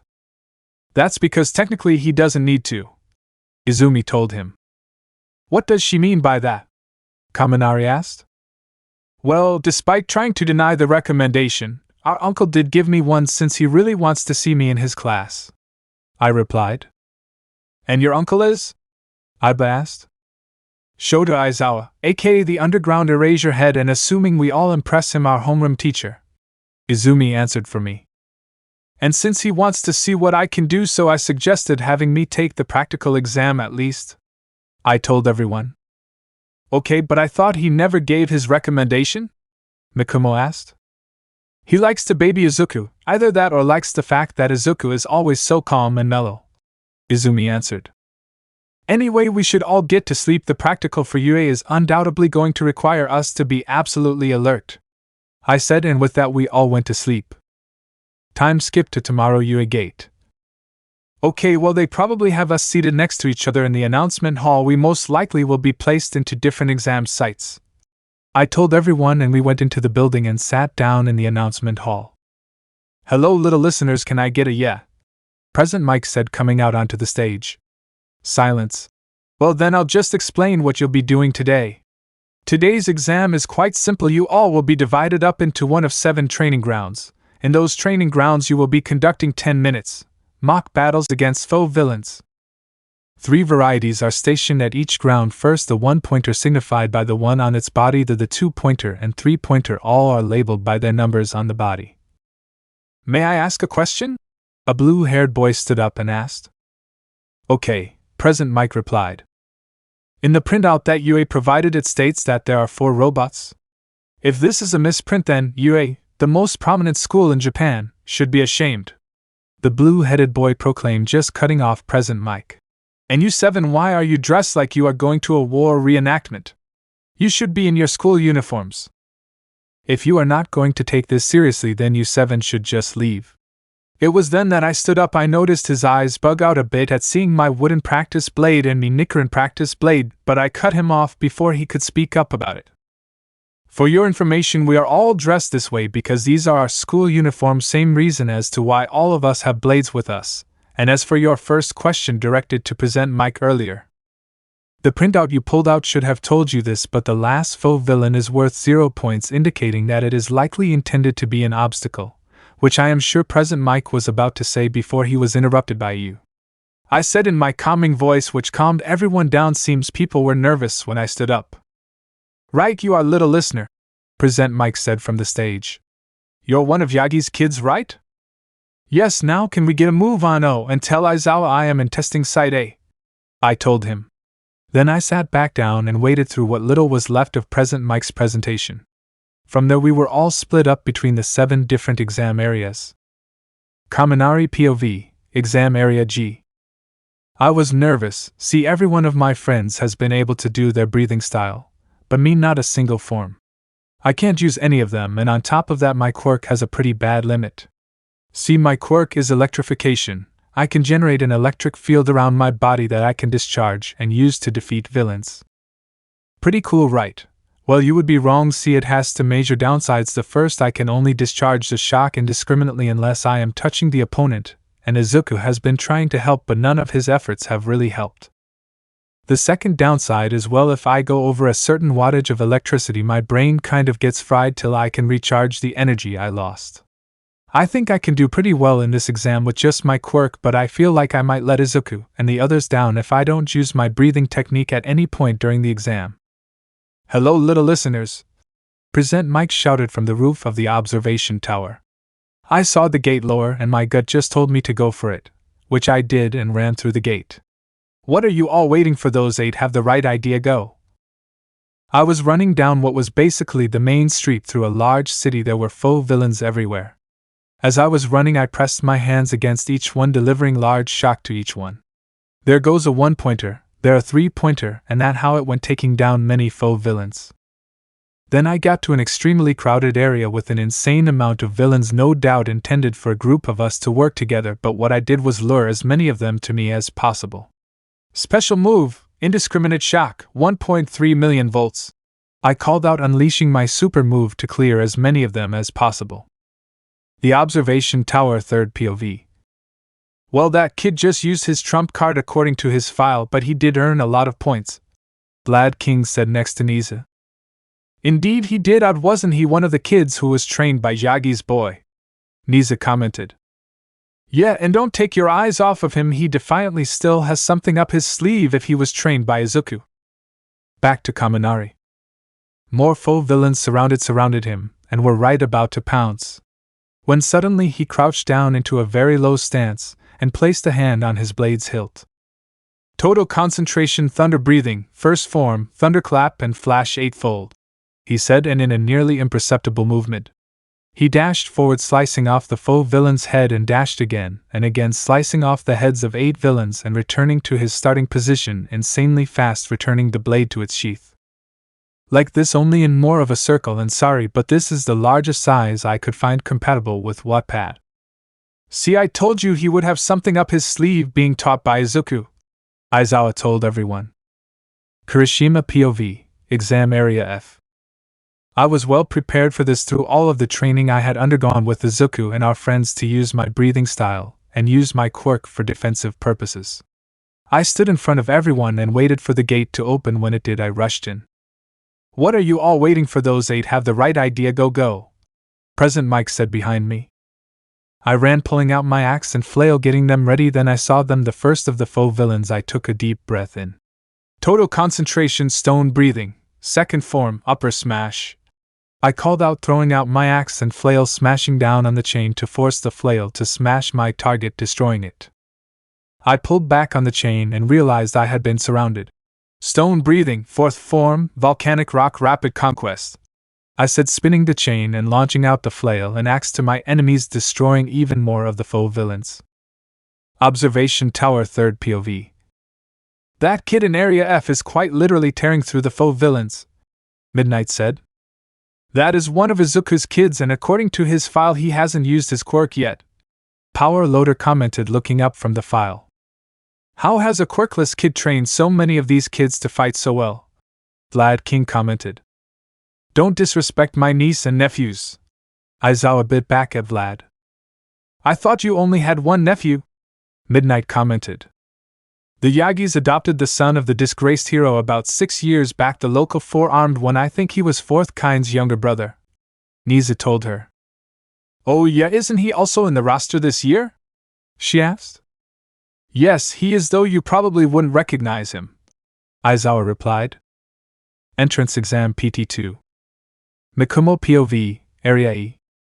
I was waiting by the gate for it to open. We were all separated into the 7 areas apart from Izuku and Jiraiya. They ended up in the same area. I am confident in my abilities, so I am the calmest person there. There is only one form I am not perfect with yet. Hello, little listeners, Present Mike shouted from the top of the observation tower. The gate began to lower, and I rushed in as fast as possible. What are you waiting for? Those 8 have the right idea, go. I saw robots everywhere and began my assault.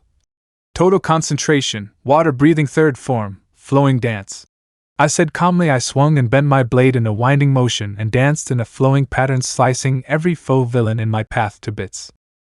Observation tower, third POV.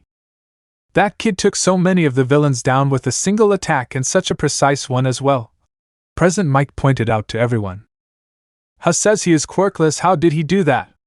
Vlad King asked. He is one of Izuku's. Specifically, this kid is one of his best students, Aizawa explained. And watch it, Vlad, that is your second warning. Back to Mikumo, his POV. Water breathing, first form, water surface slash, I called, slicing through another villain. That should make around 68 points, more than enough to pass, but let's go to impress, though, as I saw even more villains. Seventh form, drop ripple thrust, I said, piercing a 3-pointer's head. I looked around and found myself surrounded. Fourth form, striking tide, I called, releasing multiple slashes, twisting my body and blade, delivering many attack, taking them all down. That should do it. Let's go help the others, I said. Iba POV, Area D. I'm doing this to be closer to Mikumo-san. The sword Izuku made me is apparently a less intricate version of the sword used by the loved Hashira of old. It is whip-like yet fits into a standard katana sheath. Izuku says if we all pass the entrance he will take requests for personalized swords, which I am looking forward to. Oh, the gate is lowering, let's do this. What are you waiting for? Those 8 have the right idea, go. President Mike said behind me. I was busy looking for the villains. Aha, there's some. Total concentration, love breathing, first form, shivers of first love, I shouted out, dashing to them and launching my sword forward in a series of extended whip slashes, obliterating several of the robots. I kept running and attacking any robots I found, destroying them easily. Observation Tower, third POV. How is her sword doing that? Nisa asked, looking on at Iba's assault. It's not her quirk only benefits the person she loves, not herself, Vlad commented. Izuku made it for her, Aizawa said calmly. Izuku made that, Power Loader said, intrigued. Back to Iba POV. I saw a large amount of robots and called out, Love breathing second form, love pangs, unleashing many powerful whip slashes that destroyed the robots as I rushed through them. That should do it. If I know Mikumo-san, he got to a certain score and went to assist others, so let's do the same, I said, smiling and walking off. Katsumi POV, Area C. I ended up in the same area as my twin brother. He was clearly upset to see me even trying to be a hero still. Katsumi, it's unsafe for someone of your condition to be taking this test or to even be trying to be a hero. He yelled at me with a few explosions for effect. Brother, you were never against it when it was just Izuku and Mikumo who wanted to be quirkless heroes, I called back. I have quite literally been training for this since the incident. Hell, the incident with my quirk even helped somewhat. What does that mean? He yelled at me as I saw the gate lower and ran through. Can't right now, we'll explain after we are done here today. See you, brother, I called back to him. What are you waiting for? Those 8 have the right idea. Go, go, President Mike shouted behind me. There they are, the faux villains. I thought, time to do this. Total concentration, flame breathing first form, unknowing fire, I called out, charging towards my main target at insane speed, slicing its head off in an instant. Second form, rising scorching sun, I called as another villain came after me and releasing a sword slash upwards, destroying the attacking robot. Observation Tower, third POV. That's the most powerful participant yet, Vlad King said. What's her quirk? She is quirkless currently. Formerly she had the same quirk as her twin Explosion, Nisa read from her file. She lost her quirk. That's not possible, Vlad responded. Vlad, you would know how it's possible if you actually read the briefing yesterday, Aizawa chimed in. What's that supposed to mean? I was out on patrol, Vlad yelled back. You were out on a press tour? Don't lie, I saw it on the news. We all did, Aizawa yelled and activated his quirk. Enough, you two, Nisa spoke up, and they sat down. Vlad to explain. When they were 12, Izumi and Katsumi lost their quirk to All for One shortly before a fight began between him and Almight, he explained. Back to Katsumi POV. More robots coming at me, a whole horde. Let's do this. Fifth form, Flame Tiger. I charged forward in a blinding spectacle of slashes, destroying the entire horde. Izumi POV. Area B. So just wanted to say, for now all Izumi can do is the first 6 forms, since those are the only ones that don't require a blood demon art to do. Since I began to train with this breathing technique, I began to feel something deep inside. It felt like my quirk, almost. I even developed something similar to Izuku's birthmark, making us suspect something. He said he'll look into it, but said I shouldn't worry, it isn't the same thing as what he has, he thinks. I wasn't too nervous. Despite not having fully mastered that special power, I can only keep it up for a brief amount of time. I was waiting by the gate for it to open, and to my dismay someone came by that I wasn't expecting. Yagi, what are you doing here? You know they'll never let you in, right? Shindo-yo said behind me. Leave me alone, yo, it doesn't matter what you think, there is no rules against it, I told him off. Besides, my brother taught me and my friends very well. Then the gate began to open and I rushed in. What are you waiting for? Those 8 have the right idea. Go, go, President Mike said behind me. I saw before me several of the faux villains described to us earlier. Let's do this. Total concentration, moon breathing second form, pearl flower moon gazing, I shouted, releasing several wide slashes like a crescent moon, destroying many of them easily. I saw someone who I barely recognized. It was the daughter of one of Dad's friend, Melissa Shield. She had been training with our dad, though I wasn't sure why and where did that lighting come from. Could have sworn she was quirkless. Maybe he gave her his quirk. Then I continued on destroying more robots as fast as I could. Observation Tower, third POV. Your niece is quite strong despite losing her quirk, Nisa commented. Yeah, Izuku had to help her a lot. She is, I think, the second strongest amongst his group, him being the strongest, Aizawa replied. Can't wait to see what you're talking about, Niza replied. Me either, he wouldn't let me see his hard work, he only showed me the others practicing, Aizawa told him. Interesting, was all Niza said about it. Melissa POV, Area B. Uncle Might decided to train me after his first choice. Izuku decided to stick with his own path. Noble choice, sounds like him. Anyway, we trained for 3 years and I am able to barely unleash about 15% of one for all before serious injury occurs. Would be more if Dad wasn't so paranoid about it. It took me only 3 attempts to realize that I should spread it to my whole body, not just one body part at a time. Hey, is that Izumi? I should say hi. What is that kid doing? Is he making fun of her, bastard? Oh, the gate is now just a wait, and did she just run in? What are you waiting for? Those 8 have the right idea. Go, go, President Mike said. What? And just like that I was running in after her. I saw her draw her sword and attack some of the robots. I decided to do so for some as well. One for all, full coverage, 15%, smash, I said, punching a robot, crumpling it easily.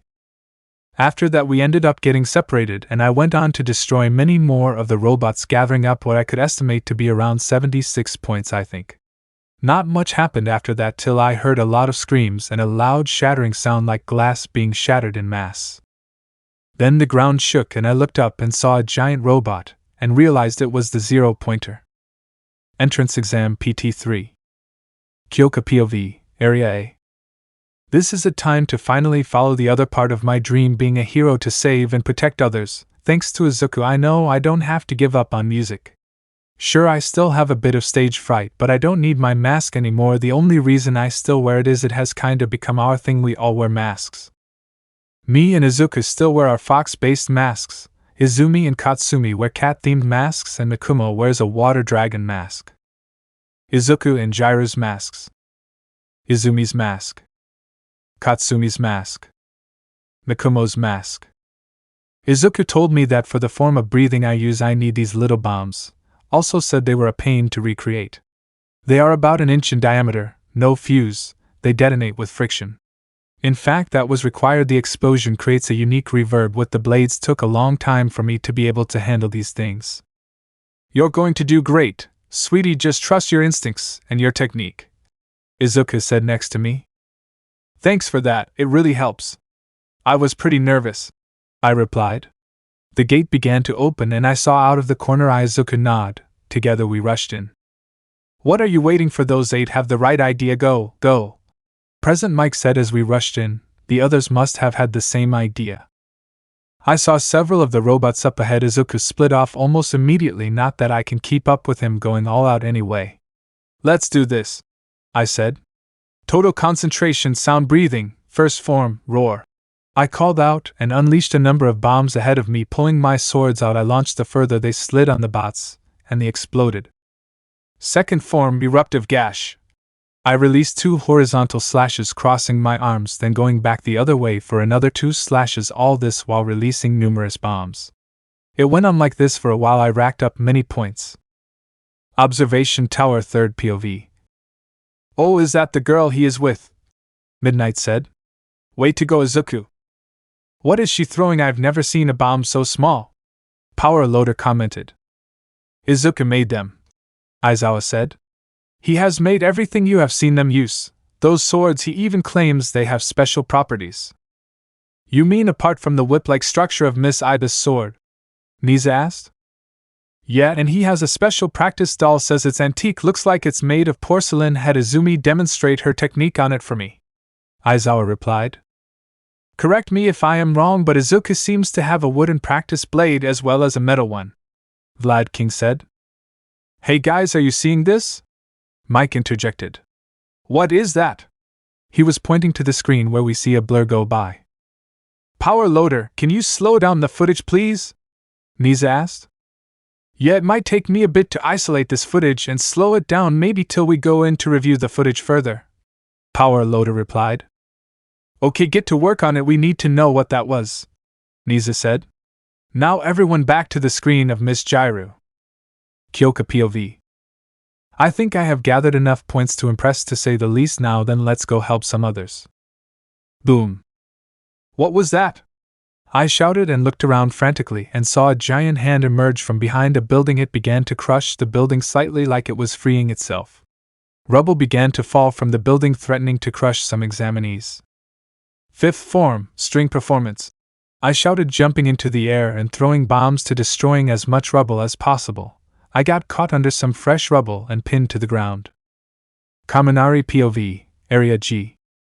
I was racking up points. After a small amount of time I came out of my dumb state and noticed I was surrounded by destroyed robots. If I don't get moving I won't have enough points to pass the exam. I shouted out and ran off to find more robots to destroy. Boom. What was that? I looked all over and heard a rumbling as I saw an absolutely massive robot appear from behind some buildings.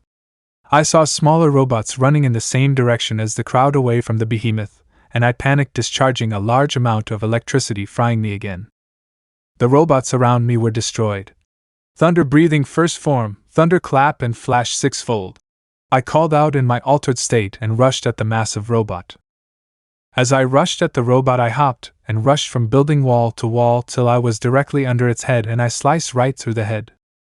Kirishima POV, Area F. I successfully got enough points to pass and went to help other students that were having trouble. It went well. I used my chain to incapacitate a robot for an examinee or two to destroy, then I heard a massive boom. I saw a large amount of examinees running away from something coming from a dust cloud. It was destroying the buildings around, causing rubble to rain down. I used my weapons and total concentration breathing to destroy the rubble as it fell, allowing the examinees to get away. Then suddenly there was a tread in my face. I barely had time to activate my quirk. Full body hardening. Every part of my body hardened to a relatively standard level for me nowadays, and the tread broke on impact with me. Let's dismantle you from the inside. I used my quirk to carve a channel through the robot, climbing up and out into the very core of the robot. Rapid mountain punches. In a few seconds I had completely severed the core computer from the rest of the robot, and punched my way out of the robot's chest, jumping and rolling as I made it back to the road. Mikumo POV, Area E. I successfully helped out many examinees from those who got injured. I patched them up as best I could, to those who got themselves pinned by a robot or two, which I promptly dispatched. I was doing just that till I heard several screams followed by a boom. I ran back to the main road and saw a large amount of examinees running for the exit and trampling over any examinee unfortunate enough to have been injured and stranded on the ground. You idiots! I yelled out, getting their attention. All of you, look at yourselves running in a blind panic, trampling over each other. As far as I am concerned, none of you are worthy of being a hero if you are only willing to save yourself. Then I ran and rushed as fast as I could towards the massive robot. Total concentration, water breathing 10th form, constant flux. As I rushed towards the behemoth, I preformed this ultimate move, a single attack that I used to obliterate any remaining robots on this road and any falling rubble.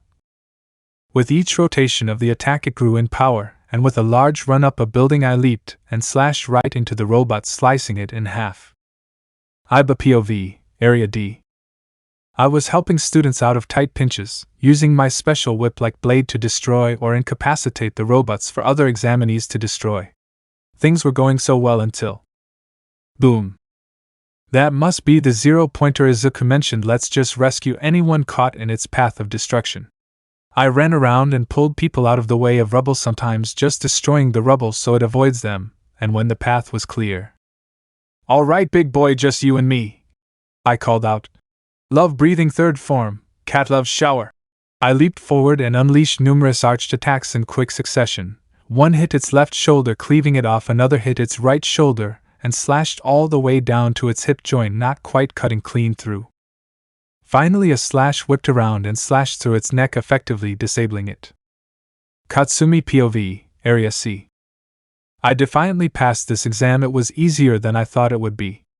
I lost count of how many robots I have destroyed at this point, and unfortunately my brother has somehow found me. Katsumi, explain what you were going on about back at the gate. My oaf of a brother shouted at me. As near as Izuku could figure, our quirk generates a substance similar to nitroglycerin, right? I asked him calmly. Yeah, what does that have to do with it? He asked calmly while blowing up a 3-pointer. Studies show that nitroglycerin in the bloodstream can lead to an angrier temperament. I explained. Which also lead to me and you having an issue with the breathing technique.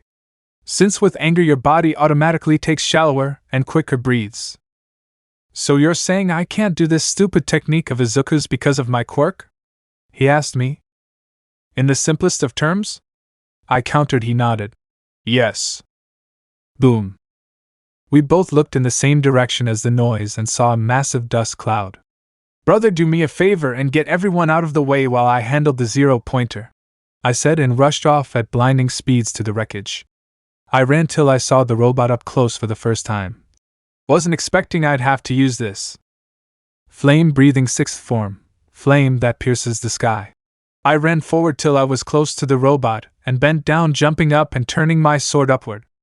My sword pierced the stomach of the robot and continued upward, eventually slicing through the robot's head, disabling it.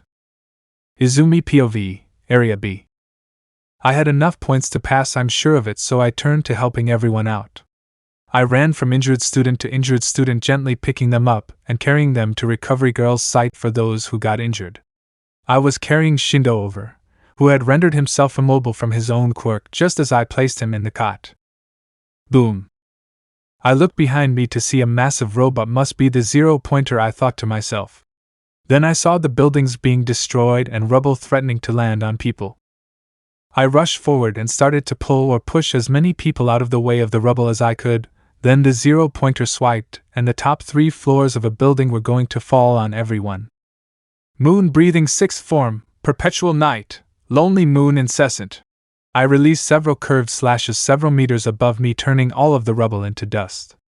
I looked over just in time to see Melissa run by and leap into the air. She cocked her arm back and destroyed the head of the 0-pointer in a single punch. Izuku POV, Area A. I was waiting for the gate to open. Everyone around me was nervous, but the only one that I could actually help was Kyoka.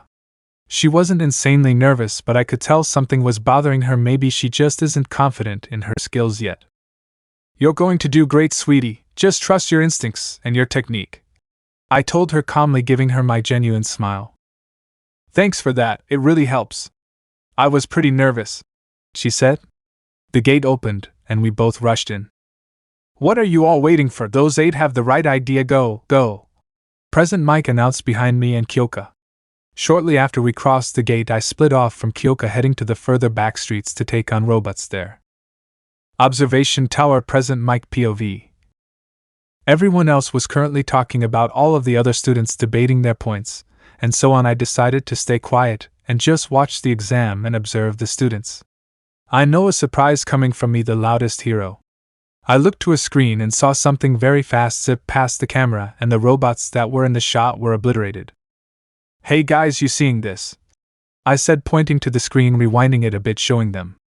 I looked over as Nizu was asking Power Loader to enhance and slow down the feed on that camera. Now that is settled, everyone back to Miss Jiru and the others, please, he said. I took it upon myself to write down every time I saw the blur of movement followed by the destruction of robots again. Back to Izuku POV. I was on a back road with nothing else on it beside me and a lot of robots. Time to show off, I suppose, I said calmly and drew my wooden practice blade. Total concentration, sun breathing 1st form, NBU, populace. I called out calmly, rushing forward at impossible speeds and slashed vertically to each and every robot on the street, destroying their ability to operate. I ran around at blistering speeds to all of the far-off roads and streets to defeat the villains that none of the others would reach, each time destroying and obliterating the robots faster than they could react. It was going great, though my wooden practice blade was certainly looking worse for wear then. Boom. That must have been the 0-pointer, I said. It's heading towards the entrance of the exam, must be close to concluding. I sped off to the main road, and what I saw disgusted me. These hero prospects were running and trampling over anyone who had fallen from their panic, and then I saw Kyoka. She was using her technique's 5th form to destroy rubble, threatening to crush some of the hurt examinees. Unfortunately, she got caught in a second drop of rubble, and was pinned by it. That got me slightly irritated. I tossed aside my wooden practice blade and drew out my metal one. Fine then, time to really show off, I said under my breath and rushed forward. Observation Tower. 3rd POV. They all had just seen Kyoka get pinned by the rubble. Nizu, you have to shut off the 0-pointer in test area A. Miss Jiraiya could get hurt, Almight said in the background. Right, you are Toshinori on it, he said as he reached for the button. Wait, the blur happened again. Slow down the footage on area A main road, President Mike said. Power loader did just that, and they saw the outline of a red Haori. That is Izuku's, Almight yelled. Izuku POV.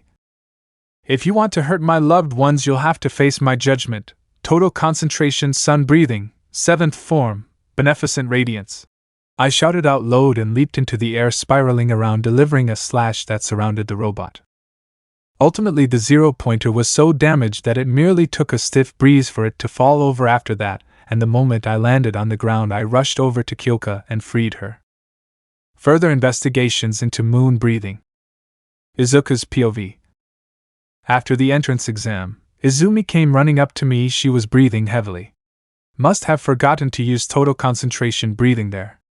Once she finally caught her breath, she said Melissa injured herself badly and needs help getting to the car. We all carpooled together to get here since Melissa is staying with us. Katsumi, Iba, Kirishima, Kaminari, and Jiraiya said that they needed to go home after the exam to talk with their parents about it. So we went to the nurse's office. Izuku, Izumi, your cousin is doing okay, just overused her quirk and broke both her legs and one of her arms, Recovery Girl said as we came in to grab her. I used my quirk and she is all good to go, she just needs rest is all. Thank you, Recovery Girl, we'll take her home right away, I said calmly to her. Izumi, if you don't mind picking her up, I still have plenty of stamina, I just need her situated properly on my back. No problem, brother, Izumi replied as I got on one knee. She picked up Melissa and helped guide her tired form onto my back so I could carry her to the car. Once there, I set her into a seat and buckled her, and I sat on the side facing Izumi and Melissa. Mikumo sat next to me. We are ready to go, driver, I told the driver through the slight window to the front seat, and off we were heading home. Brother, I have a question for you, Izumi asked me. I nodded to say go on. Well, you said that moon breathing is supposed to have a lot of forms, right? And yet I can only use 6 forms of it. This feels more like a question for Michikatsu, I said. But yes, what little is documented about moon breathing suggests it has even more forms than my own sun breathing. So what should we do? My development has stagnated, she said, looking forlorn. Well, in truth, all of you still have a lot to learn. For instance, none of you have learned total concentration constant, I said passively. What is that, Izuku? Mikumo said out of nowhere. Well, put simply, I am always breathing in the form of total concentration breathing. That is what is called total concentration constant, I said calmly. I plan to start the process of teaching it with you two first, since it requires a lot of discipline to learn to do it. Well, being trying that out during our wait for the letters. Izumi, once we get home and have gotten Melissa settled in her bed, please accompany me to the archives to investigate some things about moon breathing. Okay, Izuku, she said, seeming happier. I'll take Melissa to her bed. You guys can go right to the archives, Mikumo said calmly. He turned back to his book, which I recognized as his training book. He was rereading one page in particular. It was a page with everything we had on the 11th form of water breathing, a very dangerous form. After that, we arrived home, and immediately after exiting the car, me and Izumi, after making sure that Mikumo had Melissa, we went to the archives. Once inside, I started looking around at the various books for the right one. It was titled The Battle of the Infinity Castle. Here we go, this should have it, I said. Let's see the chapter of the battle against Upper Moon 1. I started looking for the information we needed. Hey Izuku, what's with this backpack box thing? Izumi asked. She had just been looking around at the artifacts, which included a number of swords and other weapons, some from unique breathing styles, some dropped by a demon after their death. I looked up from my reading at the box she had landed on. That, Izumi, is a possession of the very person we are sworn to defeat, I said, going back to my reading. Specifically from his time as the Ronin Demon Slayer. What did he use it for? She asked. He used it to transport demons back to his village, or in some cases bring them with him to the battlefield, I said, shrugging it off. I hear it is the demon Kokoshibo used the 16th form of his hellish breathing technique, I quoted. Hellish breathing technique? She asked. Yes, at the time they had no knowledge of Kokoshibo's true identity as Michikatsu or that this was a blood demon art-enhanced version of the technique he used while he was human. I said, then it hit me right in the face. Or more accurately, Izumi did, with a pillow that a pair of fans were resting on. A blood demon art-enhanced version, she said. Does that mean I can't use the other forms without being a demon? Well, I suppose it might be possible to use a much less powerful variant of the form, I said. There was another documented case of a demon slayer joining the upper demon ranks. His blood demon art enhanced his breathing technique course. He was able to use all of those techniques as a human.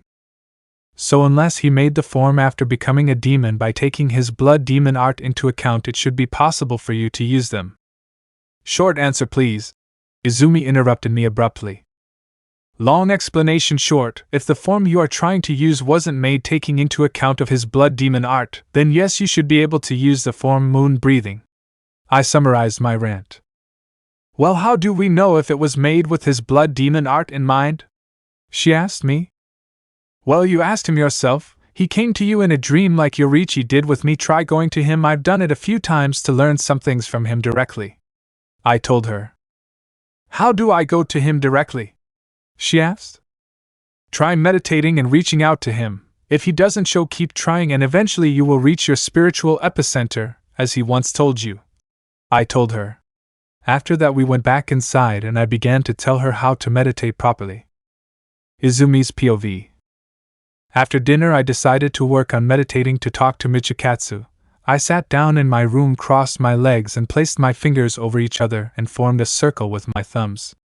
I began to slowly breath in and out, allowing my mind to wander, trying to find its way back to there, my spiritual epicenter. I tried for a few hours, but all I succeeded in doing was tiring myself out, so I gave up for now and decided to get some rest for tomorrow's training. Once I got ready for bed and was under the covers, I went out like a light. In my dream, I was surrounded by wheat, and when I stood up, I was there in my spiritual epicenter. You are very bad at meditating, a familiar voice said behind me. Michikatsu, I need to know how to use the forms past the 6th form of moon breathing, I said, rushing up to him excitedly. Slow down, you need the forms beyond what you've mastered, he said thoughtfully. Well, that is an issue. See, those forms require my other self's blood demon art to use. Beyond that, a further issue comes from what that blood demon art actually is. Well, that sucks, and what do you mean? I asked him. Fundamentally, moon breathing in all of its forms are slashing based, so you might be able to create a variation of the further forms without a blood demon art. He began to explain. My other self's blood demon art allowed him to manipulate a sword that was essentially made from his own demonic flesh. It also enhanced my attacks with additional chaotic crescent moons. You would have to create far less powerful attacks or become a demon yourself, which I am certain your brother wouldn't like, he said with a tone of finality. So there is no way for me to learn them from you. I need to create them, I said forlorn. Or become a demon yourself. Yes, he finished for me. Selection ceremony. Izuku's POV. Uncle Aizawa helped me out greatly in telling me that we all got in, and in his class too. This weekend I plan to do the selection of the ore that will be used for their personal Nichiren weapons. I plan to have them all stay over and for myself to perform the dance for a full day before the ceremony. After I learned about the sun breathing and the Hinakami Kagura, I decided to perform it for a full day to celebrate important things. For instance, the new year and promotions in the Corps. Not that we have had much of that. I brought the selection of ore up to the hollow on top our mountain that I had Mikumo train in. The boulder had long since been removed, and I placed down the torches for tomorrow's festivities. Everyone will be arriving later today, and I will begin the dance at midnight tonight, and it will go till midnight of the following day. After the dance, they will select their ore in order of ranking. Time skipped to near midnight. I placed down multiple tents for everyone to sleep in while I danced through the night. I was changing in one of them into the right garb for the dance. Izuku, you done changing? Izumi asked me from outside the tent. You can come in, Izumi. I just finished changing.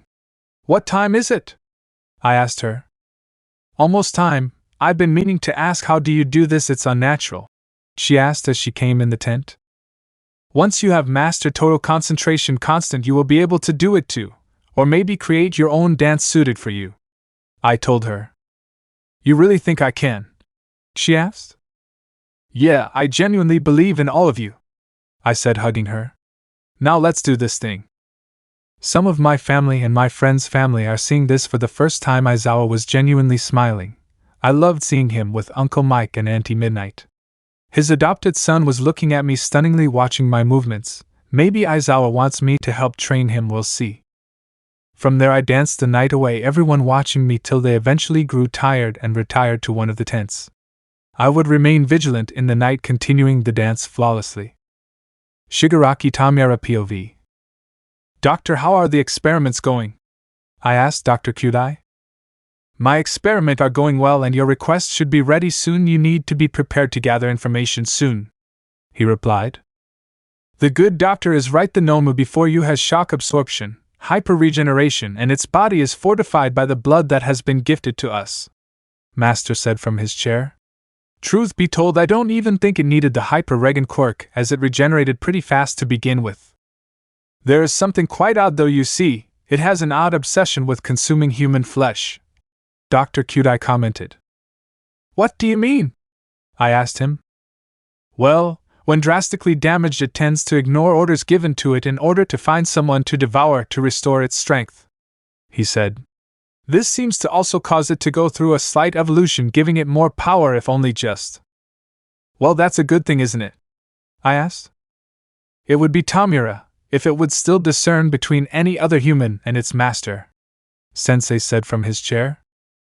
I'm sure it will be fine. It's not like Almight could damage this Nomu sufficiently for it to trigger, I said, and walked away back through a portal that Kurojairi made behind me. Kurojairi, you are loyal to us, right? I decided to ask him. I am loyal to you all till my king requires me, the black misty being said. And if we were to collapse, what would you do? I asked him. I would return to his side, he replied, polishing a glass.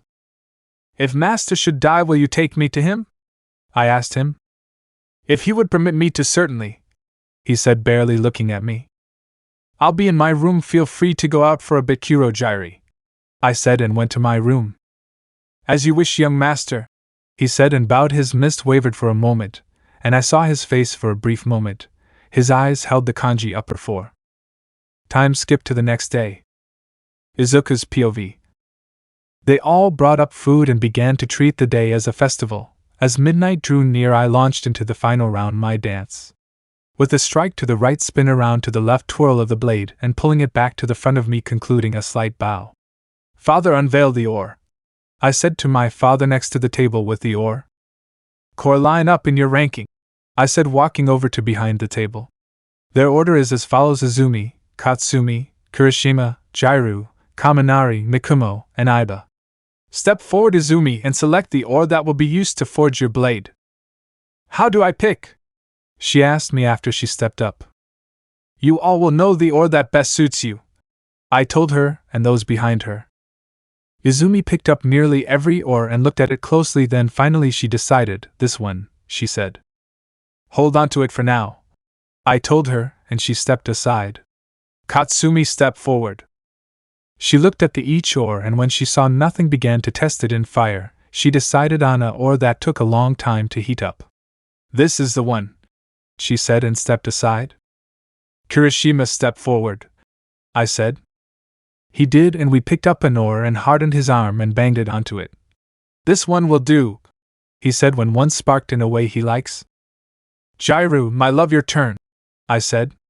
You need to pick 2. 2? She asked. I nodded. She looked at them apprehensively. She decided to pierce them with her jacks and resonate them. These ones, she said, happily holding them together and listening to them. She stepped aside. Kaminari, I said.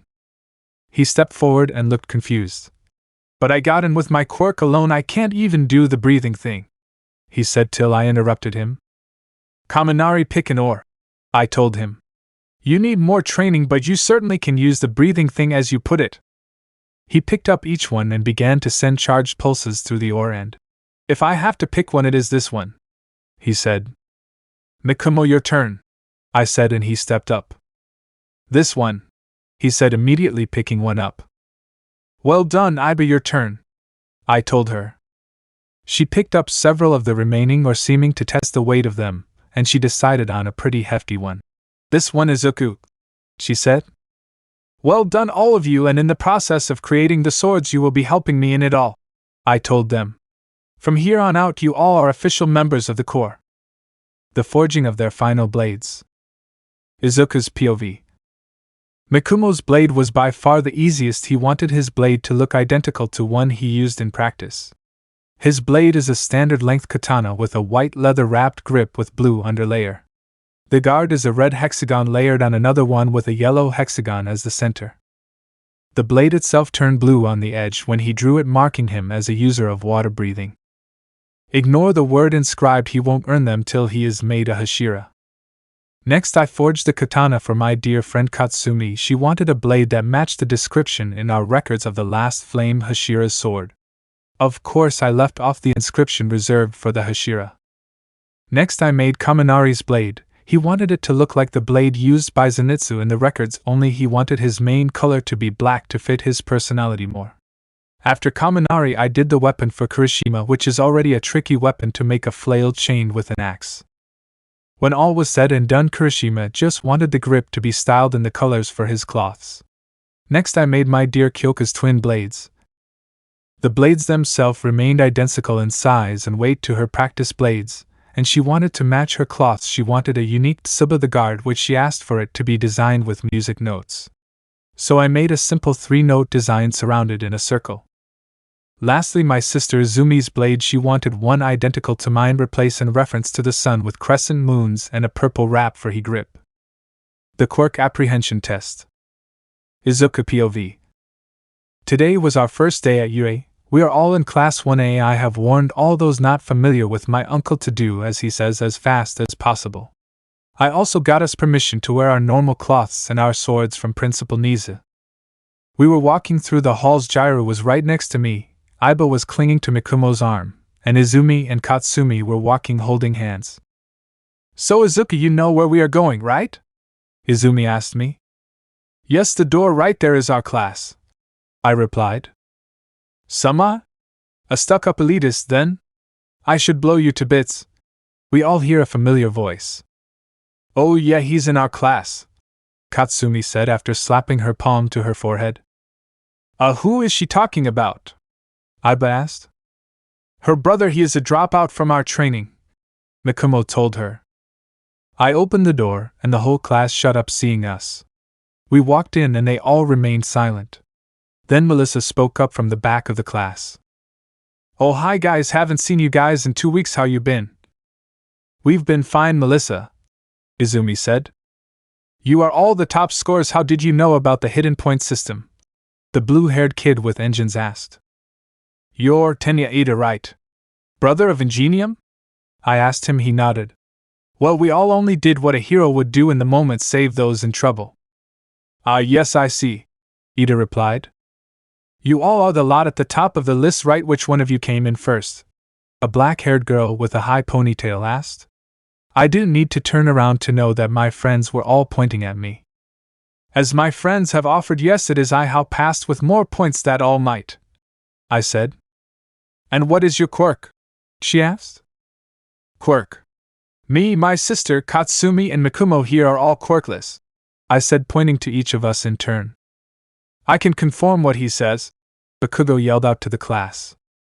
Anyway, we should all sit down, our teacher is here, I said, and me and my friends moved impossible fast to the seats left for us. Where did they go? Everyone asked. They are in their seats, as all of you should be, my uncle said as he came into the room. It took all of you minus Izuku and his friends 8 seconds to notice me at the door. We'll have to improve that. Anyway, put these on and meet me outside on the training ground, he said, placing a box of gym cloths on his desk. All right, Izuku, you and your friends have permission to remain in your classic cloths, don't worry. Thank you, Uncle Aizawa, I said, and with that me and my friends stood up and went to the door. All right, you all should really hurry up. Uncle doesn't like waiting. He might expel you if you're late. As we walked to the field. Izuku, do you know what we are about to do? Mikumo asked me. Yes, we will be doing a quirk apprehension test like the test we all did in high school and middle school. Only we will be allowed to use our quirks. For us that doesn't really mean much, as most of your quirks, those of us who have one, don't really work for the tests. So for you all, consider this a test to see if you're ready to learn the next part of your training. I told them. And what is the next step of our training? Katsumi asked. Total concentration constant. What I use the training will be difficult, hence me testing you with this beforehand. I told them. For this test I will see how well all of you can maintain total concentration breathing. Oh, and tonight is our first mission to take out demons. Wait, tonight we are going out and killing demons. You sure we will be fine? Izumi said, clearly concerned since she can't use the other forms of her breathing. Yes, I've had some friends, will call them, keep an eye on some very low-class demon. I'll explain the difference between their rankings to you all tonight, I said, and with that we arrived at the field. Time skipped to everyone getting here. Okay, now that everyone is here, Izuku catch, Aizawa said, tossing me a modified baseball. Since you got first in the entrance exam, you will go first. Step into the circle and throw the ball with everything you've got. I stepped into the circle. You want everything I've got? I asked him. He nodded. Everyone behind go stand by Aizawa-sensei. They did as I said. I activated selfless state, my mark, and repetitive action. Sun breathing, 8th form, sunflower thrust. I took a step forward in the circle and threw the ball with everything I've got. The ground behind me shattered and the ball went at remarkable speeds. It took quite a while before Uncle got my score. 20 kilometers, quite impressive, Izuku. You're quirkless. Everyone aside formed my group, and Katsuki said. Yes, and has been training for a long time, Aizawa and Katsuki said together. Anyway, the point was to show you all can do whatever you want to increase your score, Aizawa said to the class. So we can use our quirks? Awesome, Mina said, excited. Oh, you goofed, I said blandly, then I remembered to deactivate selfless state and my mark. Awesome, you say? Okay, whoever comes last will be expelled, Uncle said. That's not fair, we just got here, a brunette said. Not fair, Mikomo said. Not fair. Let me ask you a question. Do you think natural disasters are fair?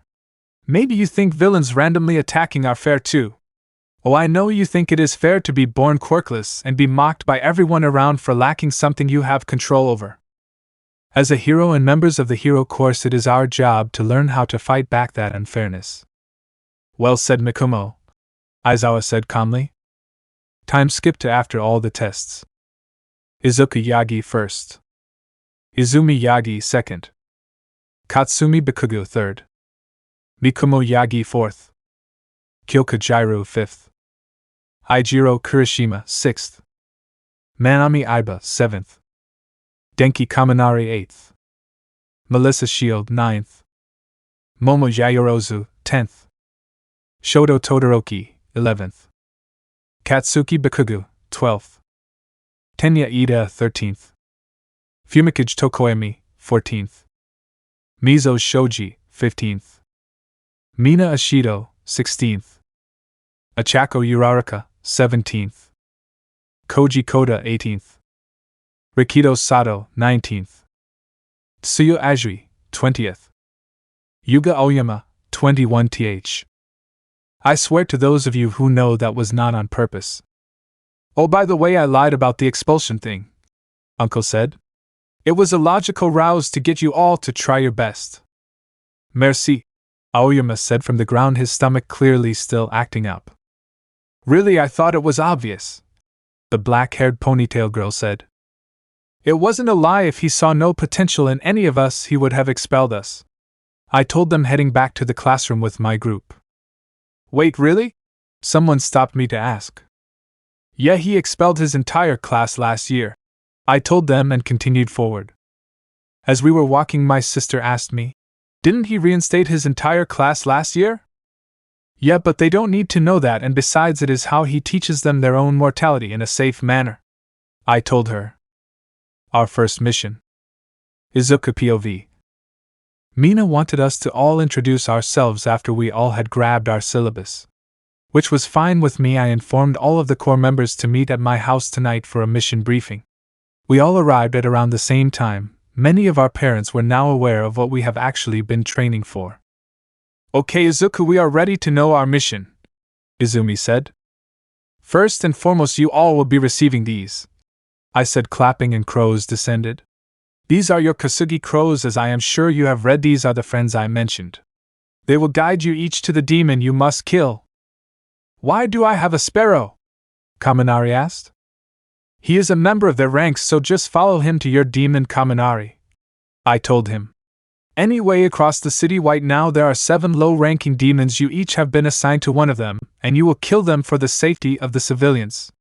Furthermore, your Kasugai crows will alert you each night that you have a mission. It will not be every night, but can be multiple nights a year. Is that clear? What about you, Izu? Iba asked me. I will be hunting a higher-ranking demon. No guarantee I will find him tonight, or if I can kill him. Demons beyond a certain point become immune to the sun, which is the only reason why we can kill them with our blades, I told them. What do you mean beyond a certain point we can't kill the demons? Mikumo asked. The current demon king is a former user of sun breathing, I said.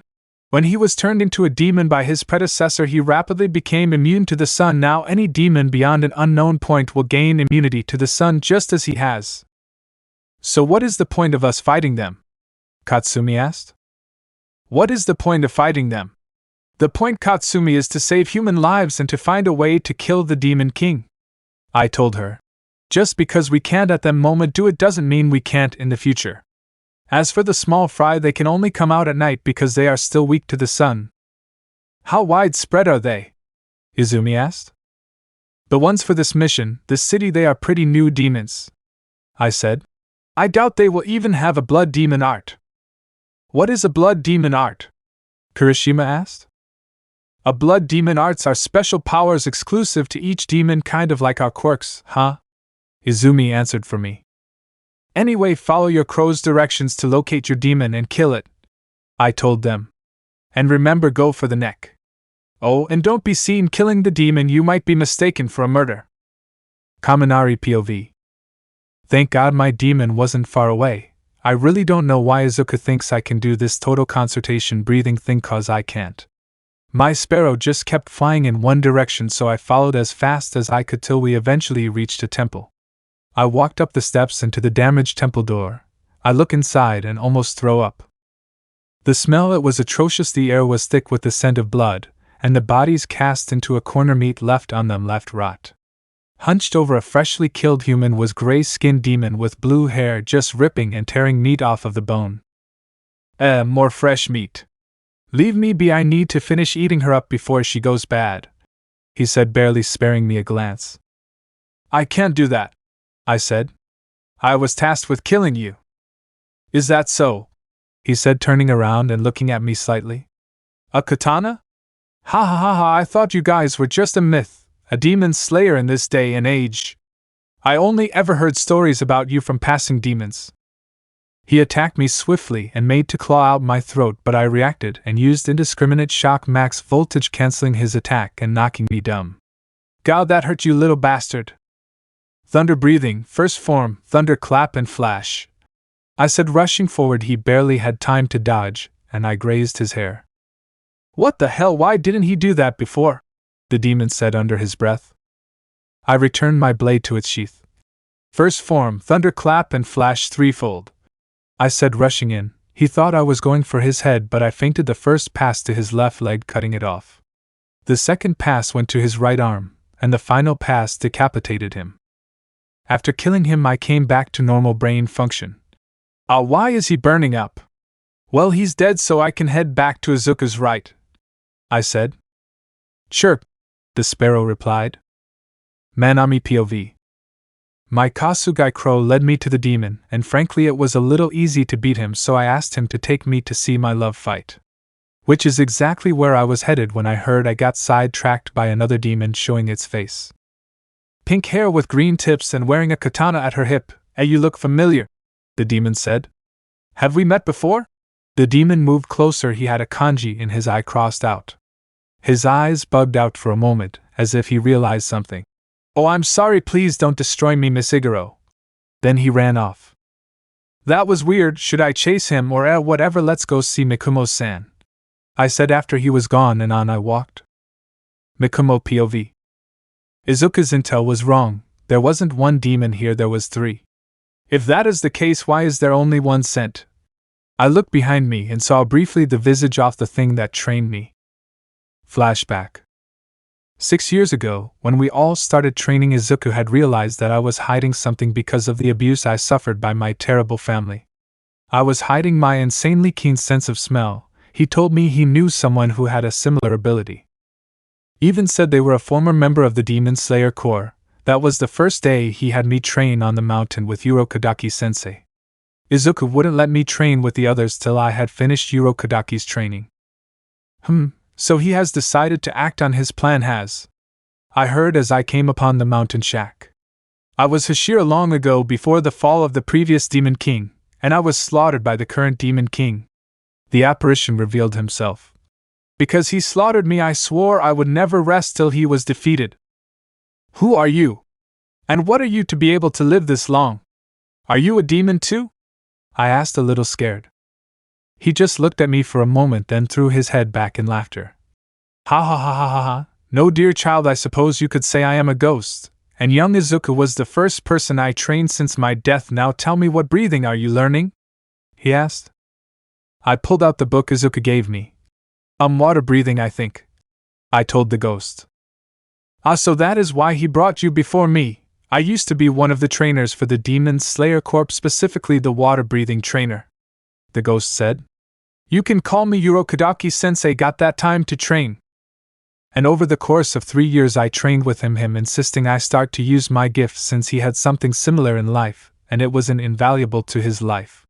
And when I graduated from him, he stuck around. Only me and Izuku seemed capable of seeing him. I swear one day I saw Izumi briefly look at him before looking away. End flashback. You may be quirkless, but you still have an impressive sense of smell. Use it, Urokodaki-sensei said. Fine, I said back and breathed in through my nose. He's right, these demons all share the same scent, meaning they are actually one demon split into 3. Thanks, Urokodaki-sensei. There, that's the opening thread. All 3 are attacking together. This move will do. Total concentration, water breathing, 6th form, whirlpool. I called out, twisting my body ferociously as I jumped up to intercept their attack, completely dicing the split-apart demons. Damn it, I missed the fight, Iba said behind a little after I landed. We have a problem, Iba. The demon I just killed had a blood demon art, meaning Izuku's intel was off slightly, I explained to my love. But you killed 3 demons with that attack, can you really not count? She asked me. The demon split itself into 3, meaning in reality it was 1 demon, I explained to them her. So what you're saying is the others might be in trouble because their demons might have blood demon arts, I said. It is possible, I said and looked off. But if they are all still weak like mine was, then they should be fine, I guess. Kirishima POV. Phew, that demon was tougher than I expected, but still pretty weak, I said as I watched the body of an absolutely ripped demon disintegrate before me. I hope the others are doing just fine. Kyoka POV. I barely even needed my breathing form. This guy well just shows how well Izuku trained us, I said as the last of my demon disintegrated. Well, time to head back to base, I said, walking back home. Katsumi POV. This was too easy the way he had been setting this up. I expected an actual challenge, I said, annoyed how easily the demon went down. And at least I can go back to base and sleep with Izumi when she gets back. Izumi POV. Well, now that that's taken care of, time to go and sleep with Katsumi. God, she makes it so much easier to fall asleep, I said, walking back home. Izuku POV. I had my demon pinned. You're going to tell me what is going on, I said. First question, why are so many demons coming this way from Hoso? I asked him. I have no idea what you're talking about. All the doctor did was enhance my body and quirk, the demon said. He was a higher-ranking demon than the ones I sent the other out to kill, but defiantly not a Kizuki. He had dark gray skin, long golden locks pulled back into a ponytail, and nothing but razor-sharp teeth adorned his mouth. The doctor, well then why is he so generous as to enhance someone as weak as you? What is he planning? I asked him. He is just testing out a new serum, that's all I know, now let me go, you punk, the demon said. One last question, how many humans did you eat?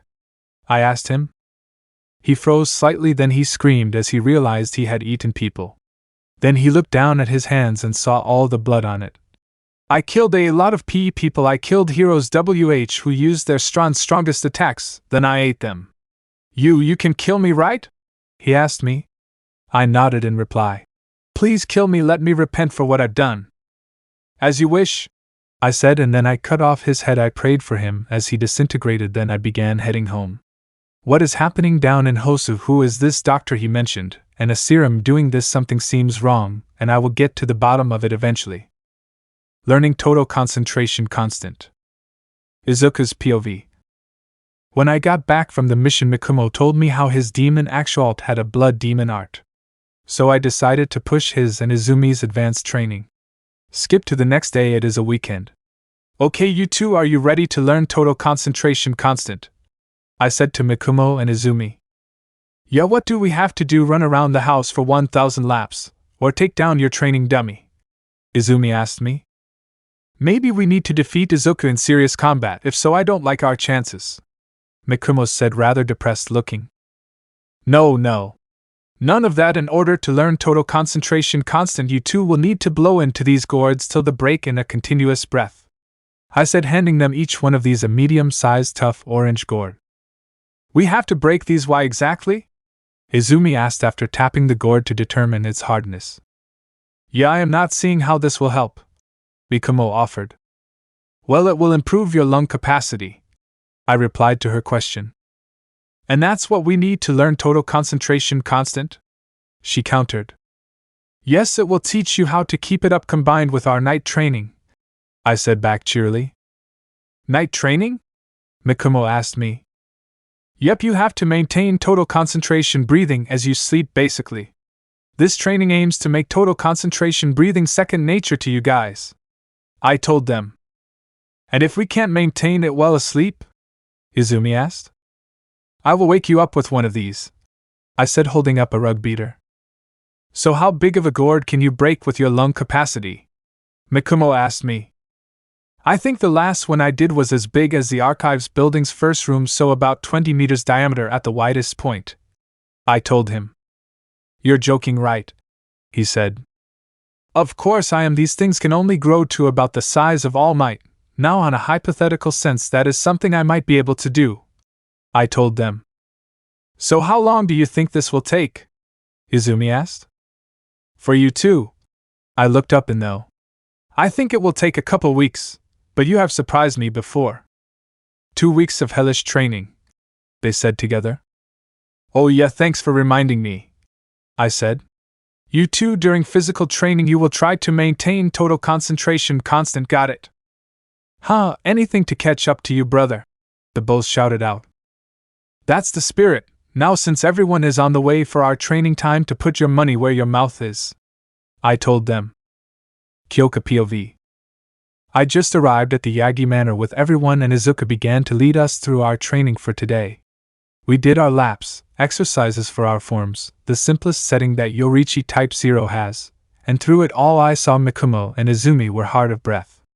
Hey you guys, okay, you two are usually ready to go a few more rounds at this point? I asked them as they lay on the ground catching their breath. We Huff Puff started a new facet of Huff Puff our training, Izumi said. Huff Puff, we are the test for Huff Puff, the teaching of it for Izuku, Mikumo said. What is he teaching you guys? Kirishima asked, walking over to check on them. Huff, he is teaching us. Izumi fainted and I looked at Mikumo the same. I am teaching them total concentration constant, Izuku said, coming over with a carpet beater. Then he smacked them each 5 times to wake them up. You two need to make it second nature, and to do that you need to strengthen your lungs. Go do your gourd training, he told them once they woke up. Is that how we will be treated? Kirishima asked. Unless I find a better way to get fast results, Izuku said. Yes, 100% that is how I will treat you. So what is gourd training? I asked him. Simple, they have to blow into these super tough gourds using total concentration breathing, he replied, showing me a small orange gourd. specifically till it blows up. Well, that doesn't seem so hard, I commented as Izumi and Mikumo came back over. Yeah, that's what we thought then, he said. The gourd have different sizes and we have to go through all of them, Izumi said. The biggest one is our size and it should be no problem once they have mastered total concentration constant, Izuku said, pulling out the last gourd. That's big, I said. Not as big as the one Izuku and blow, Mikumo said. How big is that one? Katsumi asked, noticing the commotion. It is a gourd the size of the archives room, Izuku said. I stand corrected, I said. The USJ Part 1. Izuku POV. It was the beginning of the day. The previous day we had battle training with Dad/Almight. Today started like any other. Uncle Shota was coming in the door in his same serious manner, and upon getting to the podium turned to us and announced, "Let's get down to business. Our first task for today will decide your future." What could be that serious? Everyone began mumbling to theirself, thinking different outcomes. Is it really that time? I asked Uncle. Wait, Izuku knows how? Mina blurted out. Does that mean it is another test or trial? Others started asking loudly. Uncle smirked, using the pandemonium I spread. Yes, Izuku, it is that time, he said. Everyone started panicking in their seat apart from those in the core. Today you must. There were audible gasps. Decide on a class president and vice president. He finished, with everyone but the core falling from their seats. That's normal school stuff, everyone shouted from the ground. I don't care how you do it, just decide before my nap is over, he said, curling up in his trademark sleeping bag. We should leave it up to a vote. Tenya stood up, raising his hand. But how will we decide? We hardly know each other, Shoji asked. Well, that is true. It still should result in a fair vote. The person who wins is the person who has left the most mark on all of us in the shortest time, I commented. And as a ground rule, none of us should be allowed to vote for ourselves. That would get us nowhere very fast. With that, we all voted and submitted our votes to a box created by Momo. Once all the votes were in, she tallied them. Okay, with a near unanimous vote, Izuku is our class representative with Ada as his vice republic. He was the most practical choice. He already has leadership skills, Shoji commented. That was evident enough on our first day, Tokoemi agreed. I walked up to the podium and stood before the class. Well, I appreciate all of your support. I have my hands full training my group after school, least of all our secret mission other than being heroes, I said. My group nodded while everyone else was confused. I appoint my main duties as class republic to my vice rep. I will, however, retain my right of authority in an emergency, and since he will be taking most of my duties, I request Momo Yayorozu be acting vice republic, I said with authority. Seems fair, Ida said. But are you sure I can handle this, Izuku? He asked me. Perhaps those who are best suited to power are those who have never actually sought it. Those who, like you, who have leadership thrust upon them, and take it up the mantle because they must and find to their own surprise that they wear it well, I told him. Do you know who said that quote, Ida? No, who? He asked me. Albus Dumbledore, a man that fit that quote to AT in books written hundreds of years ago, I told him. Thanks for that. I am sure I will live up to your expectations, he said happily. Wonderful, Uncle said, standing up. Now that is taken care of, tomorrow we will be going to the USJ for heroics. After that he dismissed the class and we went to lunch. At lunch we were all enjoying our meal, until suddenly an alarm went off. A level 3 alarm, meaning that it is a break into the school premises. I remained at our table and following my lead, so did my group. Izuku, what are you doing? This is an emergency. Take command of our class, Ida said as he saw us sitting at our table. It is the media who have broken in, Ida, meaning they are not a real threat, I replied, taking a bite of my fish. Although if I were to hazard a guess, someone is using them as a diversion, and I have provided that suspicion to Principal Niza through my phone. Well, shouldn't someone tell the panicked masses?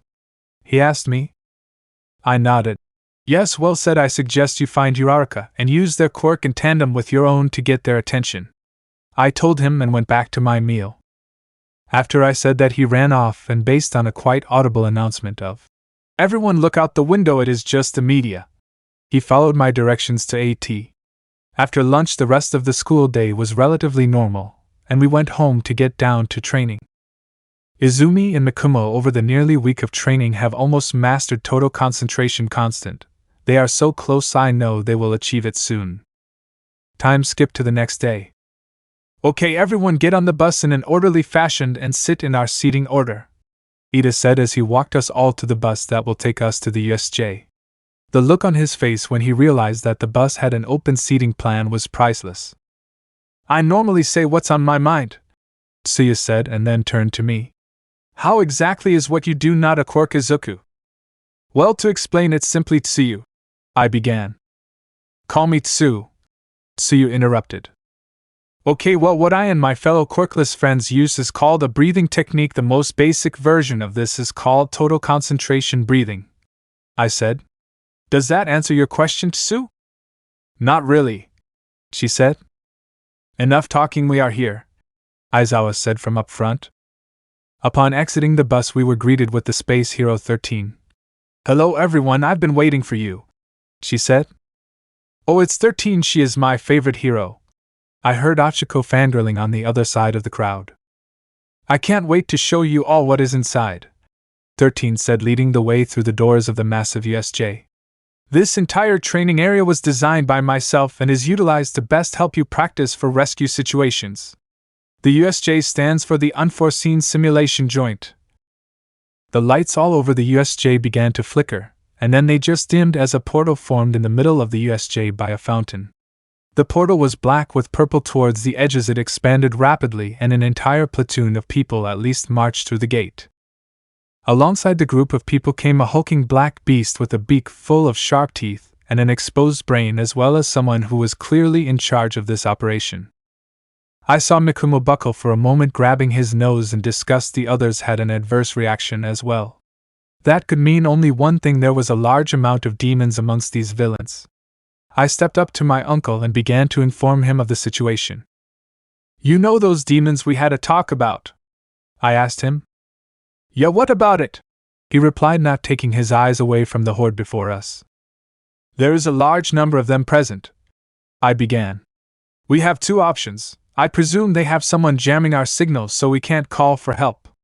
So option 1, I break through the doors and use my speed to get back to UA and inform the staff, leaving you all in the hands of my fellow demon slayers. Or? He asked, not seeming to like those odds. Option 2, I break open the door, we send Ida to the school, and we have the full might of the Demon Slayer Corps to protect you guys from the demons, I told him. I am going to wait to give you my choice till I have more information, he replied. Excuse me, but according to the schedule, All Might is supposed to be here. Am I to assume that there have been changes? A being said behind all of us. He was a being made of the same black mist that brought all of the villains and demons here. Oh well, if you won't answer, I suppose the only option is stick to the plan and send your body parts back to the school. Option 2, Aizawa said, jumping down the stairs to fight. Ida, meet me at the door. Demon Slayer Corps, prepare for battle against a massive amount of demons, and remember, no killing actual humans, I said, rushing towards the villain with my practice blade. Oh, as if you could hit me, he said, creating a portal in front of me. Total concentration, sun breathing 11th form, fake rainbow, I called out and began twisting my body and rotating it, creating afterimages to make him think I went through his portal. I whacked him on the metal guard protecting his neck. His mist dissipated for a brief moment, and I saw the kanji upper 4 in his real eyes. None of you engage in combat with him, I yelled out. He is dangerous. I booked it to the door and pried it open. Ida, run back to the school and inform the staff of the invasion. Go as fast as you can. Recipro overburst, Ida called out and zoomed out the door. That's it, begone all of you, the misty demon said after getting up and opened a massive warp gate, sending my class off to who knows where. After that he left and returned to the middle to inform his master of his failure. I stood alone at the top of the stairs, looking down into the center, readying myself for the battle to come. The USJ Part 2. Third POV.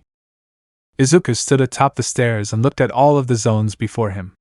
Demon Slayers, you are charged with the protection of your fellow students, Izuku yelled out into the USJ. You must identify and eliminate all of the demons within the zones you have been sent to. I expect the best from each and every one of you. Furthermore, our teacher has given the demon slayers permission to finish the job. Flood Zone, Mikumo POV. I landed in the water of the flood zone and saw a shark-like demon coming towards me. I was prepared to strike him down till I realized I don't have any oxygen here. I began to panic internally till I felt a long tongue wrap around me and pull me onto the safety of the ship used for sea-based rescues. I lay on the deck coughing, getting any water out of my lungs. Mikumo, are you okay? I heard Melissa say, rushing over to me. She began patting my back. Yeah, who all is in the flood zone with us? I asked, getting back up after my coughing fit. Well, it is you, me, and Sue, she said, pointing to each of us in turn. Okay, that helps a little bit, but I still need more information on the number of demons in the water, I said calmly, thinking what my best option for getting the info. Wait, so the thing that Izuku yelled out a moment ago was true? Karo, Sue asked us. Yes, I said calmly, seeing her continued confusion. Melissa, please explain it to her. I need to come up with a plan. Can do, Mikumo, she said, giving me a mock salute. I rolled my eyes slightly. Sitsu Izuku made everyone in his group a choice. He would train them regardless, but if they were willing, they would have to join in his quest to bring down these demons that go around causing mass murders all across Japan, she explained to Tsu. Okay, Tsu, I need to go back into the water to help me identify the number of demons in the water, I said. Please be prepared to pull me out of the water if need be. Before she could object, I dived into the water and inhaled slightly with my nose to get a feel on the number of demons in the water. Then I blew the water out of my nose and swam to the surface. I reached my hand out, and Sue wrapped her tongue around my arm and pulled me back to the boat. Did it go well, Mikumo? Melissa asked. I smelled, I think, around 6, maybe 7 unique demonic smells, none of them very powerful, I told her. I could destroy them easily in one attack, but I don't have a way to lure them to me for the attack. If only one of us were a merchi. I instinctively sniffed for a moment, and noticed one of us had a more unique smell. I looked around following the smell, and my gaze landed on Sue. Why are you looking at me like that? Karo, she asked. Thank the universe, Sue. First and foremost, your blood is a very unique type of blood that is 100 times more nutritious for demons, I explained. She cut me off after. Call me Tsu, she said. Fine, Tsu, right now I need some of your blood to help lure the demons to me, I said. Okay, she said, and using her teeth bites her thumb and smeared some of her blood on my Haori.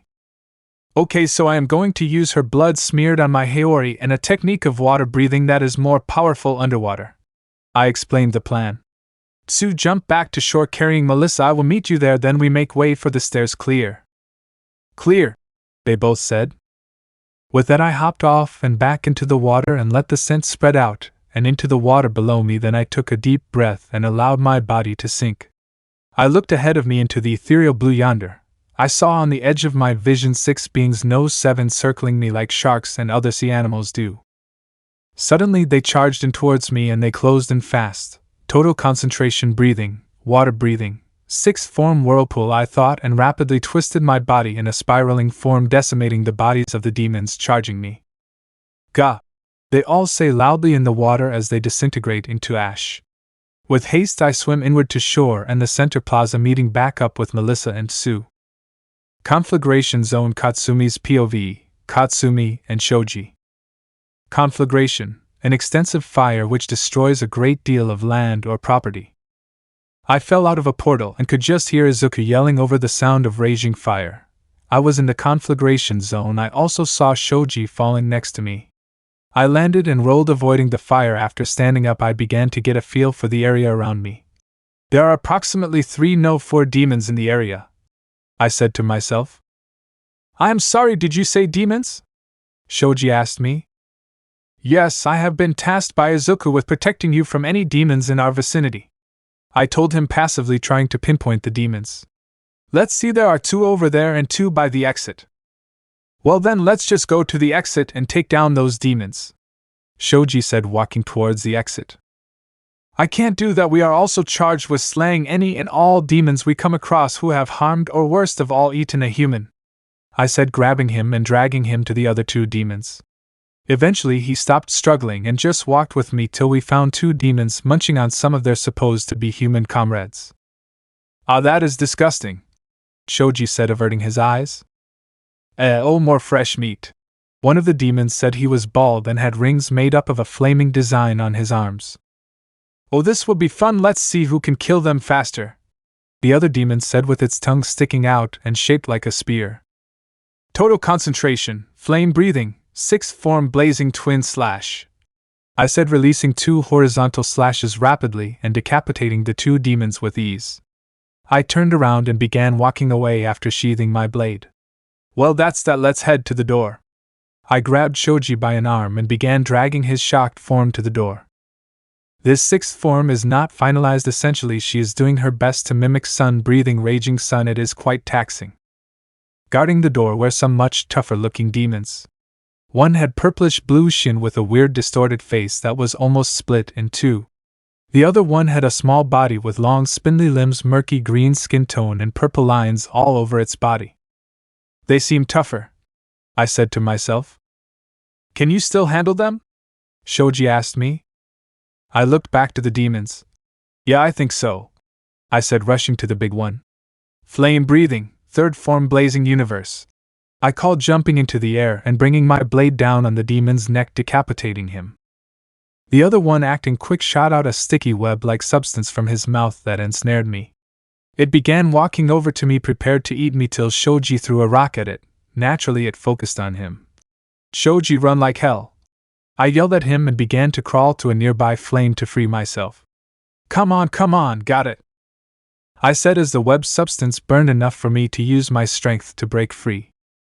I ran and grabbed my sword, running to catch up with Shoji and the demon. I caught up in no time. You want to play tough, don't you? I said.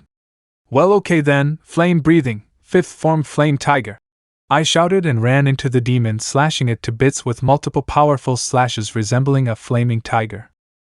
I decimated the demon with said attack and slayed it with ease. Well, time to go meet up with the class, Shoji, I said, picking him up, and together we made our way to the central plaza to sneak back to the stairs. Downpour zone, Manami POV. I landed in the downpour zone with Koda and Tokoemi. I stood up and began looking around and deduced that there were around 3 demons in the entire zone. Call it women's intuition, but something told me the most demons would be in the central plaza. What did Izuku mean by demons? They can't be real, can they? Koda asked me, standing up.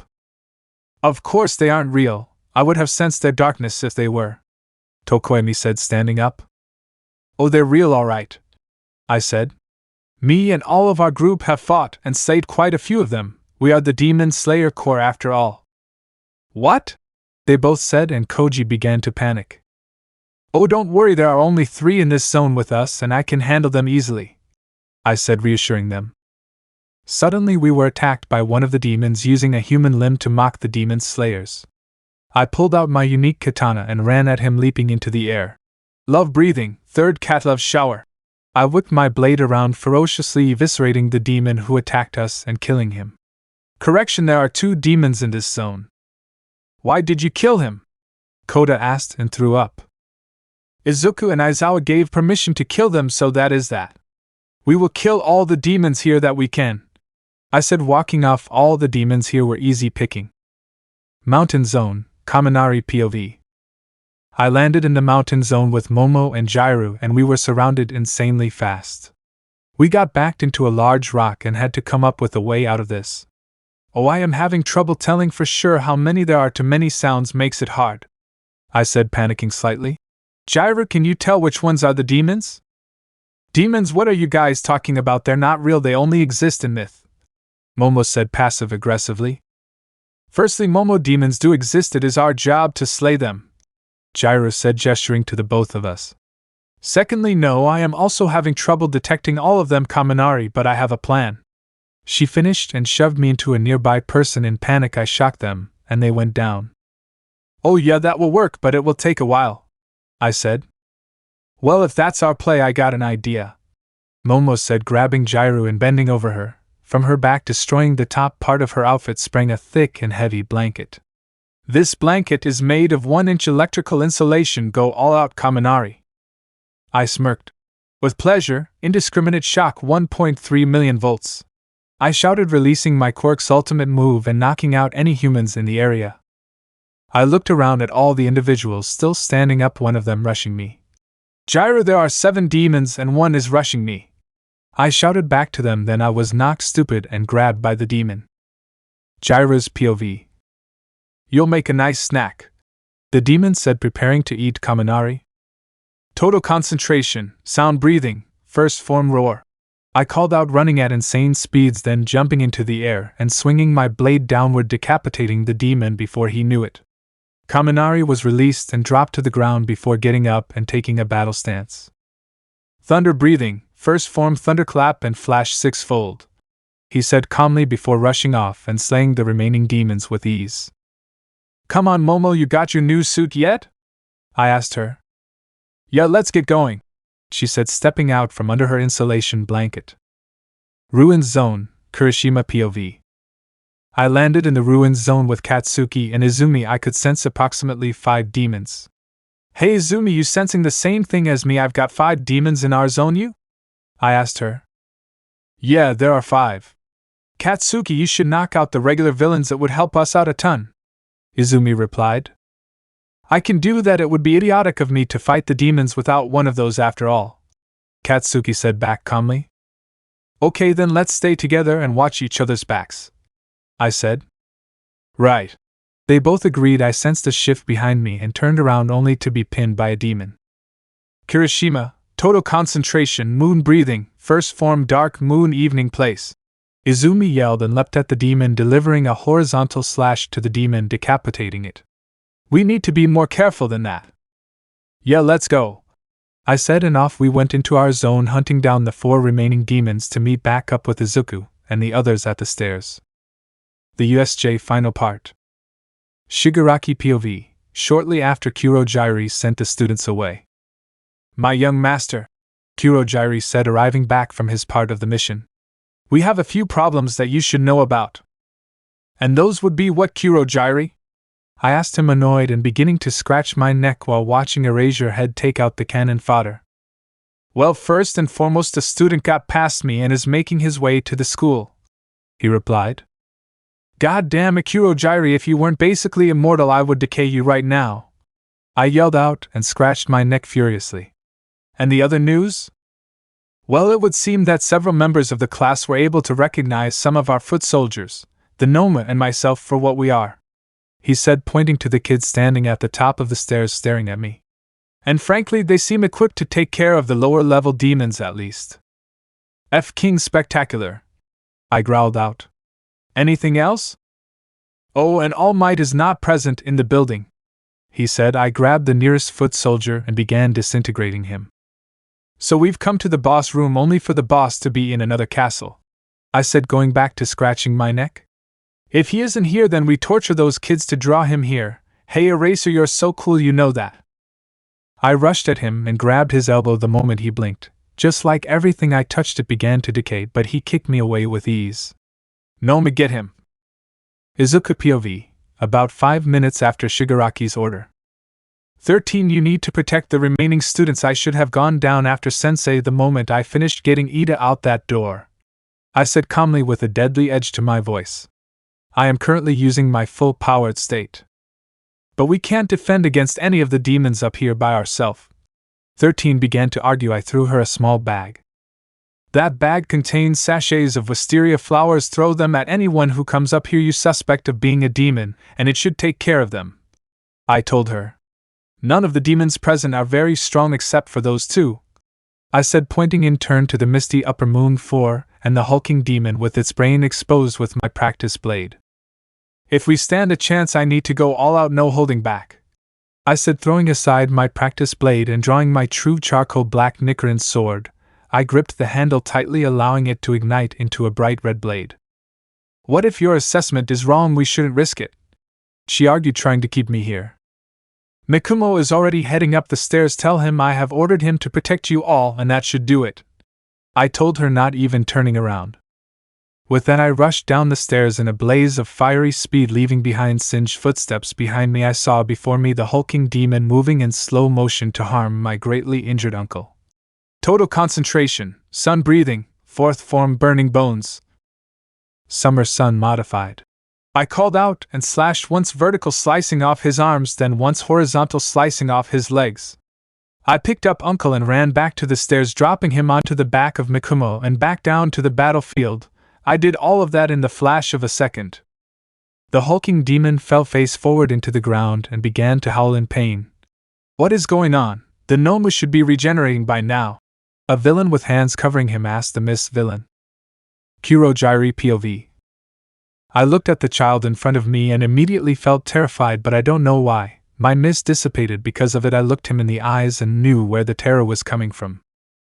The cells, they are telling me to run at all cost even though I upper moon 4 a.m. immune to the sun, I said in panic. The sun, not decapitation. I saw behind him the visage of my master, one I don't remember. He wore the same cloths as the child in front of me and his mark was blazing red. Behind the visage of my master stood a man wearing the same cloths as the child and my master, his mark matching identically to the child's. What is your value of life? The being behind the two asked. I shook my head and put my mist back up. Young Shigaraki, I highly suggest we leave now, I said. I am not missing the beating that the Nomu will give this brat, he replied, and I noticed the Nomu stopped screaming and has regrown its limbs. Izuku's POV. I watched as the hulking demon regrew his limbs and stood back up. It stared me down. Listen, big guy, give me 1 moment, and we can fight, you got that? I told him. He growled deep in his throat and just stood there. Okay then, sun breathing, first form and due incessant. I called out and rushed around the central plaza, decapitating the low-ranked demons that were present and knocking out all the human villains. Okay, now we can fight, I told it. He came barreling at me, arms outstretched. I jumped to the side to avoid him grabbing me. He ran right into the stairs. He pulled himself free and charged again. This time I decided to take it. Sun breathing, 11th form fake rainbow, I said, and twisted my body insanely fast, leaving behind an after image and then slashing at the neck of the demon, only for my blade to not cut all the way through. Sun breathing, 2nd form clear blue sky, I said, and twisted my blade back around, prepared to finish my slice, but the demon countered and changed the direction of my slash, lobbing off one of his arms. It howled in pain and rushed to the nearest human body and swiftly began to eat it. This had its desired effect of allowing it to regenerate faster. Hey. Suddenly a sinister laugh rang out around the USJ. Oh, this glorious creation of that mad doctor. Yes, you, the one they call Nomu, the voice said. You desire more power to take down the being before you, do you not? He got a roar in response.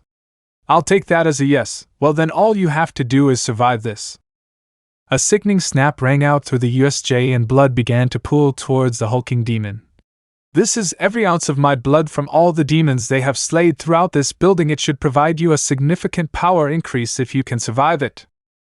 The blood began to pour into the body of the hulking demon, and its muscles began to melt away. Its beak fell off of its face, its skull readjusting and shifting its eyes to face forward. My, well, we might not have to worry after all, young master, the misty demon said. It would seem that my dear king has granted him enough blood to perhaps rival the lowest among the upper moons. The formerly hulking demon opened its eyes to reveal across one of its eyes the kanji for lower one. I think I can win this fight now. What can a normal human do to a member of the 12 Kizuki? He said in a ragged voice he clearly hasn't used in a long time. He looked like a puppet almost. I rushed at the new puppet-looking demon, prepared to strike it down. Then suddenly the human bodies I knocked out were pulled in front of me. I jumped back to avoid harming the humans. What, not prepared to strike down a human to defeat your foe? Haha, the demon taunted. Sun breathing, 9th form dragon sun halo head dance, I said calmly, and rushed in with a continuous attack, and slicing just above each of the humans he had taken hostage, making my way closer to him. He looked panicked and jumped back, looking around and fixing his gaze on someone who just exited the ruins zone. Blood demon art, full puppet, he called out and sent threads out to grab the exploding blonde out of nowhere. Gah, the hell, why can't I control my body? Bakugo shouted as he lost control over his body except his mouth. Then suddenly he released an explosion aimed directly at me. Like hell I would ever do that. Izuku, I'm not in control of this, he said while I dodged the explosive barrage the demon was making him give me. I know Katsuki, Izumi cut the threads attached to Katsuki. I shouted over the explosions. Moon breathing, 5th form moon spirit calamitous eddy. She called out, releasing a powerful attack that formed a vortex of slashes, carefully avoiding harming Katsuki. Now you two grab him and get out of here, I need to finish this. They grabbed him and booked it for the stairs, telling I was not in a good mood. Well, I'll have to thank that idiot when I meet him in person, he is allowing me to test a theory of mine, I said coldly. Now then, sun breathing, 13th form Hinakami Kagura. Venom drenched from my voice saying this. I rushed forward to meet the demon, and began performing the very dance I performed on the mountain. The doors burst open and Almight rushed past my fight, and grabbed all of the children, bringing them to safety, and watching me clobber the newly crowned lower moon. I was about to finish the attack and decapitate the demon, putting him out of his misery, but he suddenly fell through a door, barely avoiding my final slash. I looked around and the mist demon and the handsy villain were gone. I slowed my breathing to help calm myself, and began to walk back to everyone. What happened? Is that puppet demon dead? Katsumi asked. No, he got away. I think the mist demon sent him somewhere, but it was different from his portals, I replied calmly. So what are we going to do? Izumi asked me. I don't know at the moment. I need to speak with the teachers before I decide anything, I told her, then walked over to Katsuki, who was on a stretcher trying to get his movement back. Did that damn demon paralyze me? He asked me. I looked him over using the see-through world. No, your movement will return in time, I told him. I have a question for you, Katsuki. Shoot, he commented. Would you like to rejoin the Corps? I asked. I can't just turn off my anger, Izuku, he said with a small sigh. That's not what I am asking. If you're worried about your anger, we will work with it, not against it, I told him. Yes, I would love to rejoin the Corps, he replied. I swear I saw the start of some tears in his eyes. Okay, meet at my house with your sister this Sunday. I need to talk with the UA staff about some things tomorrow, I said, standing up and walking away. Let me know in the comments below if you guys want the next part. Also check out my other video that has been shown and left. Thank you for watching. If you enjoyed this video, please like and share this video. And have a fantastic day. Bye.